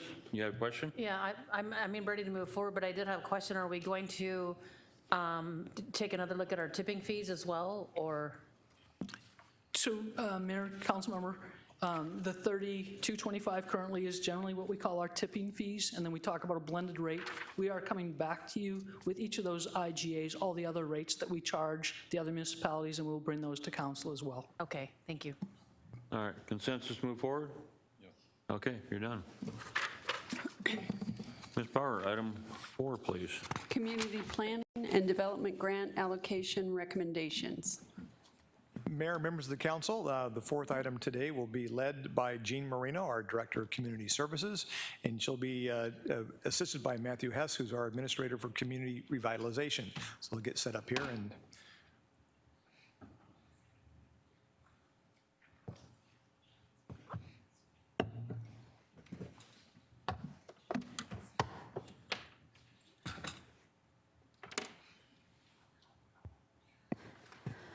Thank you, Mr. Phelps. Good afternoon, Mayor and Council. So it's that time of year again. We're here to talk to you about the fiscal year 22-23 grant allocations for our HUD grant programs. This year, we have prepared kind of a one-page overview that we included as part of your council report that just talks about the different funding sources that we'll be discussing with you today and those investment strategies. Of quick note, there is a new one-time funding source for us. It's the Home American Rescue Plan Act fund. That is one-time funding that is to be dedicated to be used for homeless purposes, and we'll talk in detail about the recommendations for that. So just as a reminder, all of our investment recommendations have to be aligned with the council's 5-year adopted consolidated plan. All of these recommendations that you'll see today are certainly aligned with that plan. In addition, they've also been approved by our Community Development Advisory Committee as well. So today's presentation, I'll overview just high-level key accomplishments. We'll talk about the staff recommendations for both the new and remnant funding investments. We'll also talk about the fiscal improvement program investment recommendations. You'll recall that last year when we came before council, we talked about using remnant funds from projects where they came in under budget or there was additional funding that was available to use it to fund a fiscal improvement program. So we'll talk about those recommendations for that program. And then just high level, a few grant investment policies that we wanted to get some consensus direction from council on, which will make it easier for us to administer remnant funds and other project funds in the future. So this last year, we've obviously been very busy within the revitalization programs and these grant funds. We've implemented a homeless master services agreement, which I believe you're all well aware of, pandemic small business assistance, tenant-based rental assistance program, and then also youth employment and education program. The first-time homebuyer program was also allocated as part of the annual action plan. We've kind of set that aside right now only due to market conditions. We're continuing to evaluate options for that particular program. All 4 of those other programs have been fully implemented in addition to executing contracts with subrecipients for the public services for vulnerable populations. In addition, we've also undertaken a simplification of our city-run homeowner rehab programs and consolidated those programs under one umbrella, which has proved to be very efficient for operations. We are also in process of doing a technology implementation of which council had approved during last year's action plan. We expect to go live with that technology in the February to March timeframe. And then I'm very proud to report that Mr. Hess and his team have done an exceptional job, and we have exceeded our regulatory expenditure requirements for the last fiscal year. So with that, I will turn the presentation over to Mr. Hess to walk through the recommended funding investments. Thank you, Ms. Moreno. Mayor, Council, thank you for the opportunity to speak with you today. I'll be running through over the next several slides the specific funding that we're talking about, some of the conditions on the ground, as well as the investment strategy that was informed by them, and then the specific funding recommendations that were approved by the CDAC. So as you see here, we're talking about $6.8 million of community planning and development funding. The 2023 estimated amounts are pretty typical. These are parallel or equal to what our current allocations are. As is typical, we do not know what the final allocations are until sometime in the spring, but for the purposes of planning and discussion, we use level funding. As Jean had mentioned, we do have about $2.9 million of home ARPA funding that is specific, passed through Maricopa County, and it is required that we spend those funds on homeless related activities. The same holds true for the ESG program, so those 2 things to keep in mind. In terms of additional remnant funding, we have just north of $550,000 of unspent funds from the prior year. So before developing the strategic investment strategy, we took a look and learned from some of our experiences the last year and a half or so of COVID.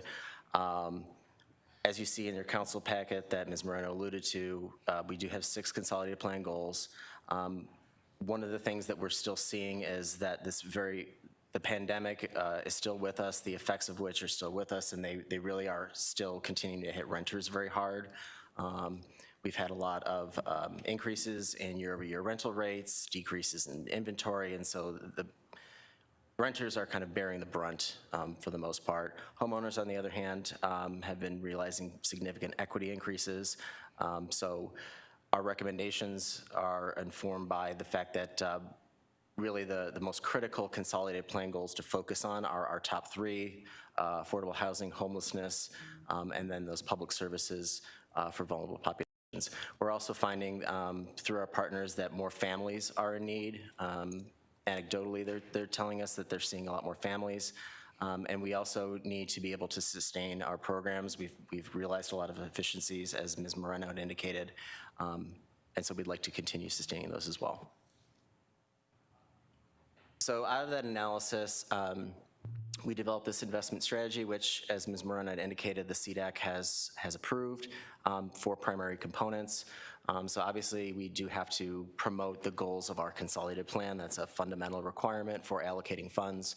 And as I said, the most critical that we feel at the moment are those top 3. We also would like to make sure that we are impacting as many households, as many residents as possible.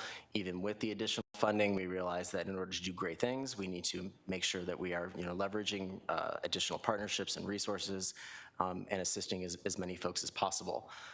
We also want to make sure that we are sustaining our high-performing internal programs, and also additional sustenance for the Homeless Master Services Agreement, which is now underway, has realized considerable benefits to date, and so that is something that we'd like to recommend additional funding.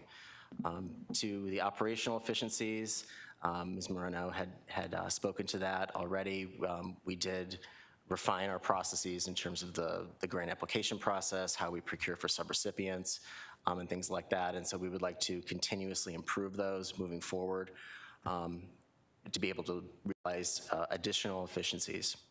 And then finally, we still have the opportunity to use CARES Act waivers. So there are a handful of program years where those waivers still apply, and I'm specifically referring to the 15% public services cap, which is typically in place for most of our CDBG, but for fiscal years 2021 and any of the CARES Act money that we receive, we do have the benefit of continuing to use those waivers, and so that is part of the investment strategy.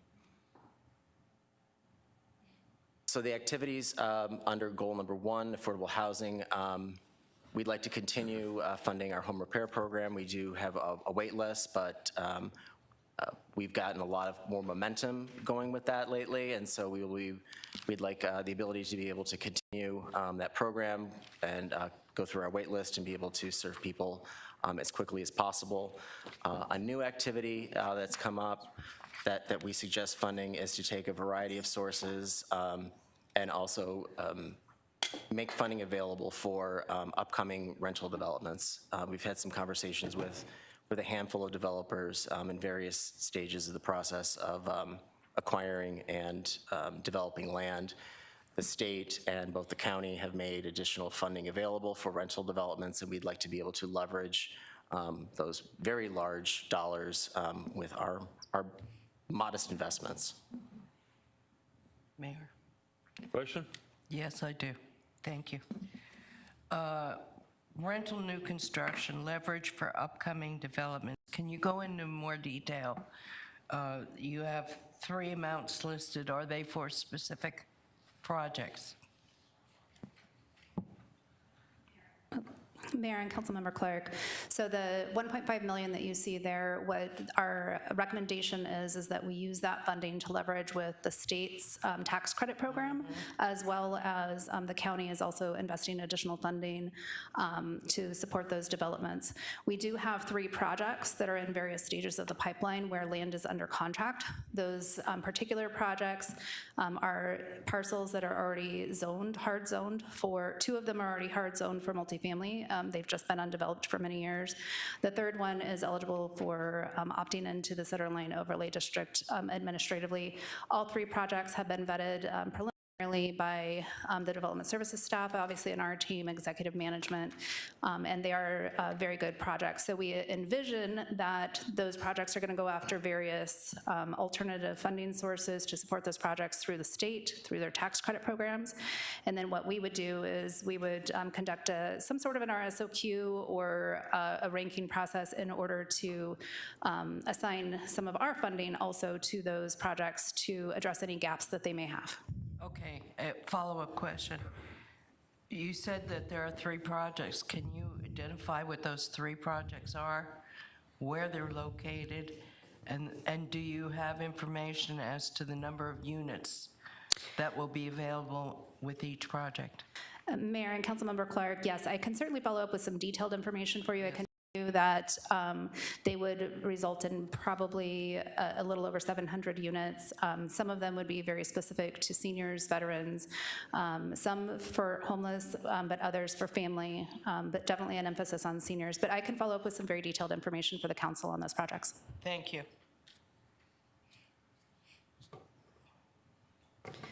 Any other questions on this slide before we move on? Looks like it. Yeah, actually, I mean, is this, didn't we do something with, was it UMOM, or who did we do the project with? Is this similar to that? Or we?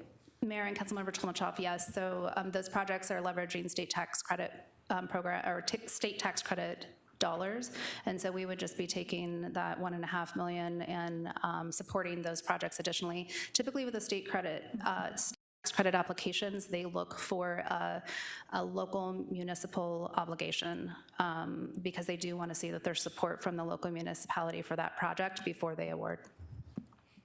Okay, thank you. Yeah. Mayor, Council, I just wanted to add to what Jean said. So they're a very points-driven process when those tax credits are allocated, and so to Ms. Moreno's point, that local support usually translates into financial support. And so absent those points, it's typically very difficult for developers to obtain those tax credits. Thank you. I do have a question. Are we able to, one of the things that I thought was really startling was when we had when MAG did the presentation, the regional presentation on the regional coalition for homelessness, it startled me that they said that the 55 and plus homeless population was going to double by 2030, which is really, really frightening.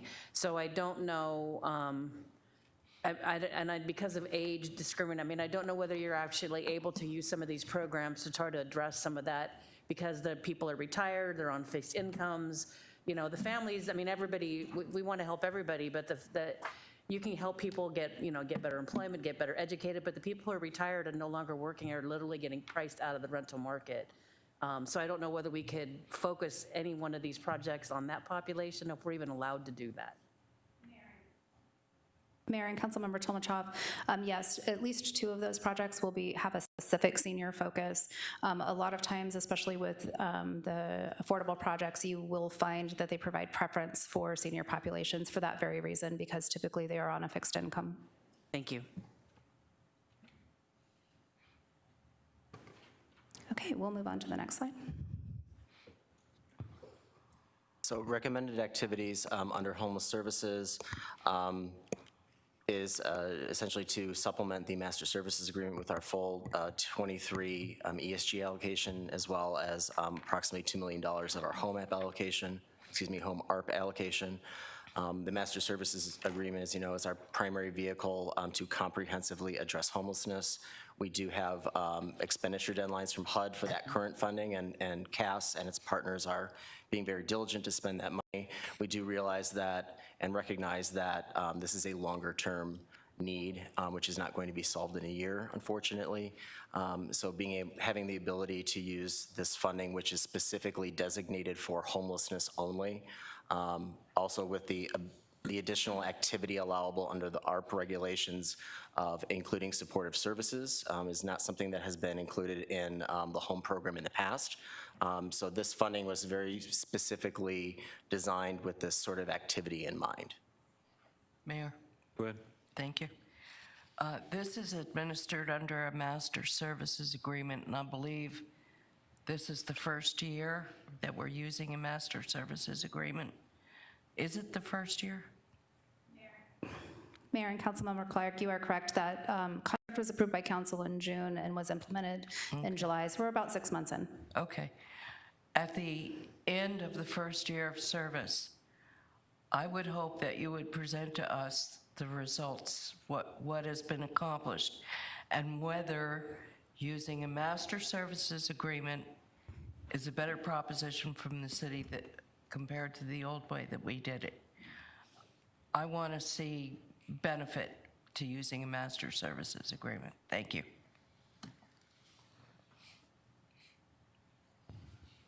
Any other questions on this recommendation?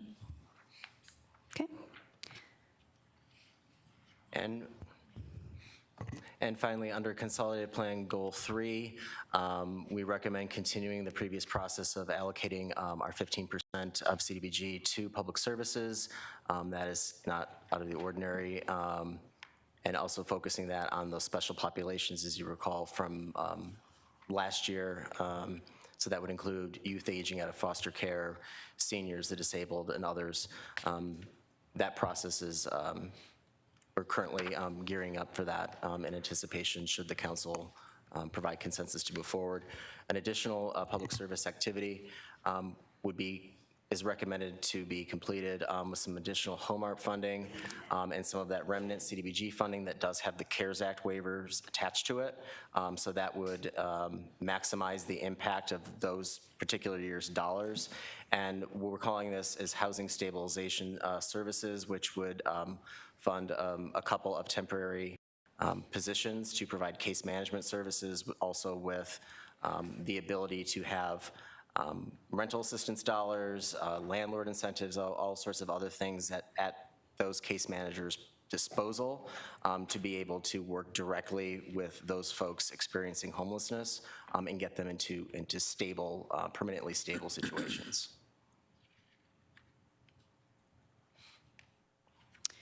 So just in summary, obviously our recommendations are focused on funding the existing wait list that we have for our homeowner rehabilitation program, layering our funding with other state and county funding, which I think is a very important element of any investment strategy. Sustaining, obviously, our homeless and housing stabilization services under that master services agreement. And to your point, Councilmember Clark, yes, will absolutely be coming council with more information about the performance outcomes of that contract to date. It has been working very, very effectively for us from a strategy and operational management, but then also from the results side of the house as well. And then in addition, awarding those contracts through public services for those vulnerable populations. So we're still providing an opportunity for nonprofits to seek funding from the city. All of these recommendations obviously were supported by the Community Development Advisory Committee and recommended bringing them forward to council. And so before I move on to the next part of the presentation, we are seeking consensus direction from the recommendations that we've presented. Everybody good to go? Yeah. Excellent. So the next item that I wanted to discuss with you is the fiscal improvement program. So as you'll recall, last year we made a recommendation to use remnant funding to support a physical improvement program for the city. The idea here was to really focus on shovel-ready projects, limited them to city-owned and maintained infrastructure so that we could control that development and timeline and process. And just as a reminder, these projects must impact low to moderate income neighborhoods. Our focus in order to get this money out into the community quickly would be to use existing contracts for quick and efficient implementation, and really focusing on projects that can be scaled and phased based on funding availability. Because we do want to create some long-term program sustainability for these types of investments. And so with that, one of the first things that we had kind of talked about was that cafe lighting project. We had received council direction to move forward with the first phase of that project, and we had a budget of $221,000. The first phase of that project was to do the cafe lighting from 58th Drive to 58th Avenue along Glendale Avenue. I am happy to report that that project is well underway. It has resulted in some delays, unfortunately, because of supply chain issues and various things, but Jack Friedline and his team in engineering and transportation have been instrumental in continuing to move that project along, and we expect to have a better update for the council after the first of the year in terms of the construction. That being said, that particular project did come up with some, it is using all of the contingency funding. That particular phase is using all of the contingency funding that we had set aside. And I know that there was consensus from the council initially to go ahead and move forward with evaluating the design of phase 2 and a potential phase 3. So phase 2 was proposed as 58th Avenue to 57th Drive, continuing east along Glendale Avenue. And then there was also a recommendation to go north from Glendale Avenue to Glen Drive along 58th Avenue. Staff's recommendation is to allocate $500,000 of that $1 million or so for the continuation of this project. But focusing first on phase 2, that 58th Avenue to 58th Avenue to 57th Drive along Glendale Avenue, and then pausing analysis on 58th Avenue in light of the discussions related to the City Hall and Murphy Park campus design until that is complete. And so with that, we would be looking for consensus direction to allocate that $500,000 for the continuation of phase 2, if that is council's desire. Everybody good with that? Yes. All right. So then the balance of that funding, we're recommending a $600,000 allocation to help advance and escalate the timeline for a transportation project, which is related to specifically to neighborhood improvements. This project will have a high neighborhood impact, and it's focused on the ADA accessible corner ramp replacements. This will be focused in this particular geographic area that is shown on the map here. And as you can see, it goes from 51st to 63rd and is a little of an L shape there. The focus will be on collector streets, again, to ensure that high neighborhood impact. All of these neighborhoods that would receive these accessible corner ramp replacements are within a qualified census tracts. The reason why this project is being recommended, not only by my department, but also by engineering and transportation, is because it is scalable, because these can be done on a per unit basis. So if we, later on in the presentation, I'll be talking to council about some kind of high level policies, and one of the things that we're looking at is using remnant funding to continue to advance these types of projects throughout the city. It is simple and efficient. We can get this money spent quickly and out into the community, which will help us with our regulatory expenditure requirements. And so with that, we would be looking for council direction to allocate $600,000 for the ADA accessible corner ramp replacements. Everybody good with that? Yes. Okay. So the last piece of policy direction that I wanted to get from council is related to just some high-level investment policies. Typically in the past, when we've had remnant funding, because projects have come in under budget, we have to come back to the council and get specific direction related to those investments. And what we're really trying to do is meet or exceed our required expenditures. We have regulatory expenditure requirements, and having to evaluate and assess projects and then bring them back to council can be a little bit time consuming, and it does create an operational impact for us. Additionally, we want to make sure that we're making very strategic investments, and overall, we want to improve our operational efficiency and expediency. So there's 5 recommendations that we have here for the council, and they're really things that you have approved in the past, but we're looking to just get some high-level policy direction so that we can continue with these advancements in the future. So the first is applying future CDBG program income or remnant funding to sustain that physical improvement program that we talked about. And that physical improvement program, again, is focused on city projects, the city infrastructure, scalable over time. The second one is to apply future home program income or remnant funding to sustain our tenant-based rental assistance program, so that TBRA program that we talked about. The investment that we made initially was one time. We do get program income, so if we have had, say as an example, a lien on a home, and they end up selling that home before the period of affordability expires, we'll get a payout from the title company for that particular project. And so we have to reinvest those funds. And so the direction that we're looking from council is to reinvest those home program income funds or other remnant funding into sustainability for the tenant-based rental assistance program. The next is applying future CARES Act program income or remnant funding to public services for vulnerable populations. Mr. Hess had mentioned that those one-time CARES Act funds that we received have that waiver that allows us to spend more than 15% of it on public services for vulnerable populations. And so when we do have a project that comes in under budget or a subrecipient that isn't able to expend all of their funding, we want to be able to reinvest that back into the public services for vulnerable populations. The next one is limiting the annual grant applications. Again, something we've done for the last 2 years. We're just looking for ongoing direction from the council to continue on that path. And then finally, using those solicitations and cooperative purchasing or IGAs for all of our other investments. Again, council approved that strategy last year. We just want to solidify that as a strategy moving forward. All of these things council will have to act upon when you adopt the annual action plan. So as an example, if we took program income or remnant funding from a project and are reinvesting it into the fiscal improvement program as an example, you'll see that on the annual action plan that we bring before council every spring. So it will ultimately require a council action. It just won't require us to come to a workshop and say, we want to reinvest $500,000 of program and come to fiscal improvement program. What we would do when we come back to council for that fiscal improvement program is we would be seeking council's priorities for and consensus for staff recommendations like we did today with the continuation of the cafe lighting project and investment in the ADA curb project. So if there were other projects that we wanted to recommend, we would bring those back to the council. So with that, I am looking for consensus direction on these high-level policies, and I'm happy to answer any questions. Yeah, and to be clear, you're just simply wanting to just speed process up a little bit. Absolutely, Mayor, thank you. That's what I got out of that, so, okay. The consensus, go ahead, your question. Yes, I do have a question, Mayor, thank you. With regard to your recommendations, these recommendations do not apply to the original grant funding, do they?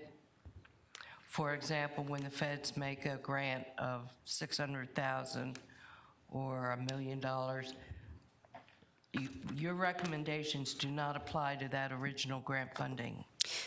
Mayor and Councilmember Clark, you are correct. What we're talking about here is when we have projects that come in under budget or program income that we would be reinvesting them in these programs. The annual recommendations like that Mr. Hess went over with you today, that is still always going to be an annual process. Okay. So the only one that I might have some concern about, and I'm not sure, I would probably like to talk to you about it, is item 5. Solicitations, cooperative purchasing, or IGAs for all other investments. I'm not sure that I would think that would be appropriate for council discussion. Can you give me an example of where this has been done? Mayor and Councilmember Clark, so item 5 is actually related to item 4. So on an annual basis, I'm just going to use round numbers, we get $2.5 million of CDBG funding. We would take 15% of that and dedicate that to our public services for vulnerable populations. We would come forward to council with recommendations for the balance of those investments, similar to what we did today. But when we go to seek those strategic partnerships, we would utilize the solicitation or cooperative purchasing, similar to what we did last year and what we're recommending again this year. So it's just solidifying that policy direction from the council on the front end, versus in the past, what we had done, if you'll recall, is our entire $2.5 million, we opened it up for grants. And so that's what we're saying is just the continuation of what we've done for the last 2 years. They would still come forward to the council to get consensus on those recommendations. And I understand, and I have no problem with recommendations 1 through 4. I'm just not comfortable with 5. So if I had the ability, I would eliminate 5 from. Mayor and Councilmember Clark, I also recognize that I failed to answer part of your question, which was some examples of some solicitations that we have done. So the master services agreement was one that solicitation was conducted and was awarded to CAS. The tenant-based rental assistance was another. We conducted a solicitation, awarded that to a new leaf. The pandemic small business assistance is another one. We did a solicitation, awarded that to CPLC. So those are the examples that I was referring to. I think those are big programs that deserve some council information and acknowledgement prior. I mean, rather than just letting you go ahead and do it and report back to us that this is what you've done. I think there should be some opportunity for council to weigh in on number 5. Mayor and Councilmember Clark, the council weighed in on the allocations for those programs. Originally, it was the award of the contract that we did through those solicitation processes. So you're absolutely correct. Council will always have an opportunity to weigh in on the investment strategies for every fiscal year, similar to what we did today. So I hope that answers your question. It does, thank you. Okay. So you're just looking for consensus? That is correct. Consensus? Yeah, you have it. And that concludes what you have, correct? Okay, good job. City manager's report. Thank you, Mayor, members of the council. Just 2 quick items. First, tomorrow, big day, in that we're going to be turning a water spigot on. It's a rather large water spigot, and it's going to be filling up the soon-to-be dedicated Heroes Park Lake. That'll be filled in January. There'll be a public ceremony there in January, but we are excited about that, and I know a number of you may be attending the turning on of the valve. But this is, we talked today about the City Hall project, and sometimes these things look so ominous, but it's like the old analogy of how do you eat an elephant? You do it a bite at a time. And this is a great example of a project that's been on the board for a long time.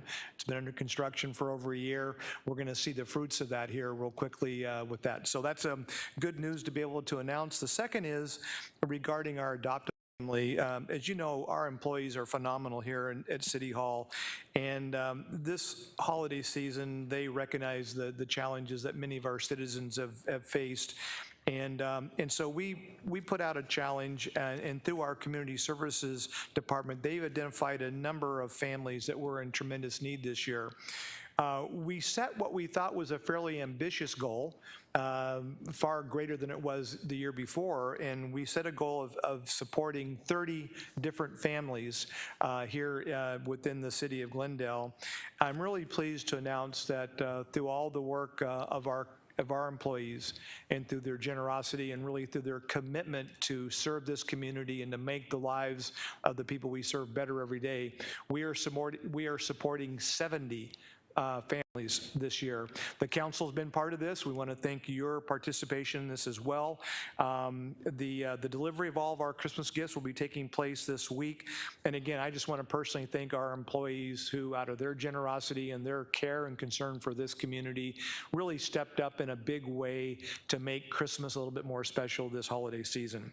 And I want to just real quickly, we had some private sector and outside partners on this, and that included APS, Walmart, Tanger, Conair, Chamberlain and Associates Real Estate Management, and the Phoenix West Elks. And so to all of our partners and to our employees, job well done. Thank you, Mayor. Thank you. City Attorney's report. No report, thank you. Council items of special interest. Council has the opportunity to discuss items that they'd like discussed at the council in a future workshop. Mr. Eldon. Not at this time, Mayor. Thank you. Councilmember Clark. Nothing, Mayor. Thank you. Councilmember Mellor. Nothing today, Mayor. Thank you. Councilmember Tomachoff. Nothing today, Mayor? We're on a roll. Mr. Turner. Not today, Mayor. Fantastic. Vice Mayor. Nothing, Mayor. Amazing. And I actually have something. It's a Christmas I had to screw it up, right? When they were talking about ADA compliant wheelchair ramps just previously, it made me realize that we have crosswalks years ago were put in on Glendale Avenue, on Glen, different areas that they're absolutely crosswalks, but they're not easily identified as crosswalks because they're in brick. I'd like transportation to look at the possibility of either putting white paint on each side of those or markers or something so they're a little bit more identifiable. I don't know if what we're doing is okay or not. It just seems like it could be better. And so that's the only thing that I was thinking about bringing up. And then finally, I did want to thank everybody for participating in our 8th annual, 9th year annual Christmas parade Saturday. It certainly seemed to be a huge success. A lot of people came out, seemed to have a lot of fun, and you know, go figure, we got great weather again. So I want to thank everybody for participating in that. That really has become, I think, an incredible tradition for downtown Glendale and for literally for people starting traditions. So with that, can I get a motion to go into executive session? Second. Okay, I have a motion and a second. Any discussion? Hearing none. All in favor, vote aye. Aye. Any opposed, vote nay. Appears the ayes have it, do have it. Council meeting is recessed.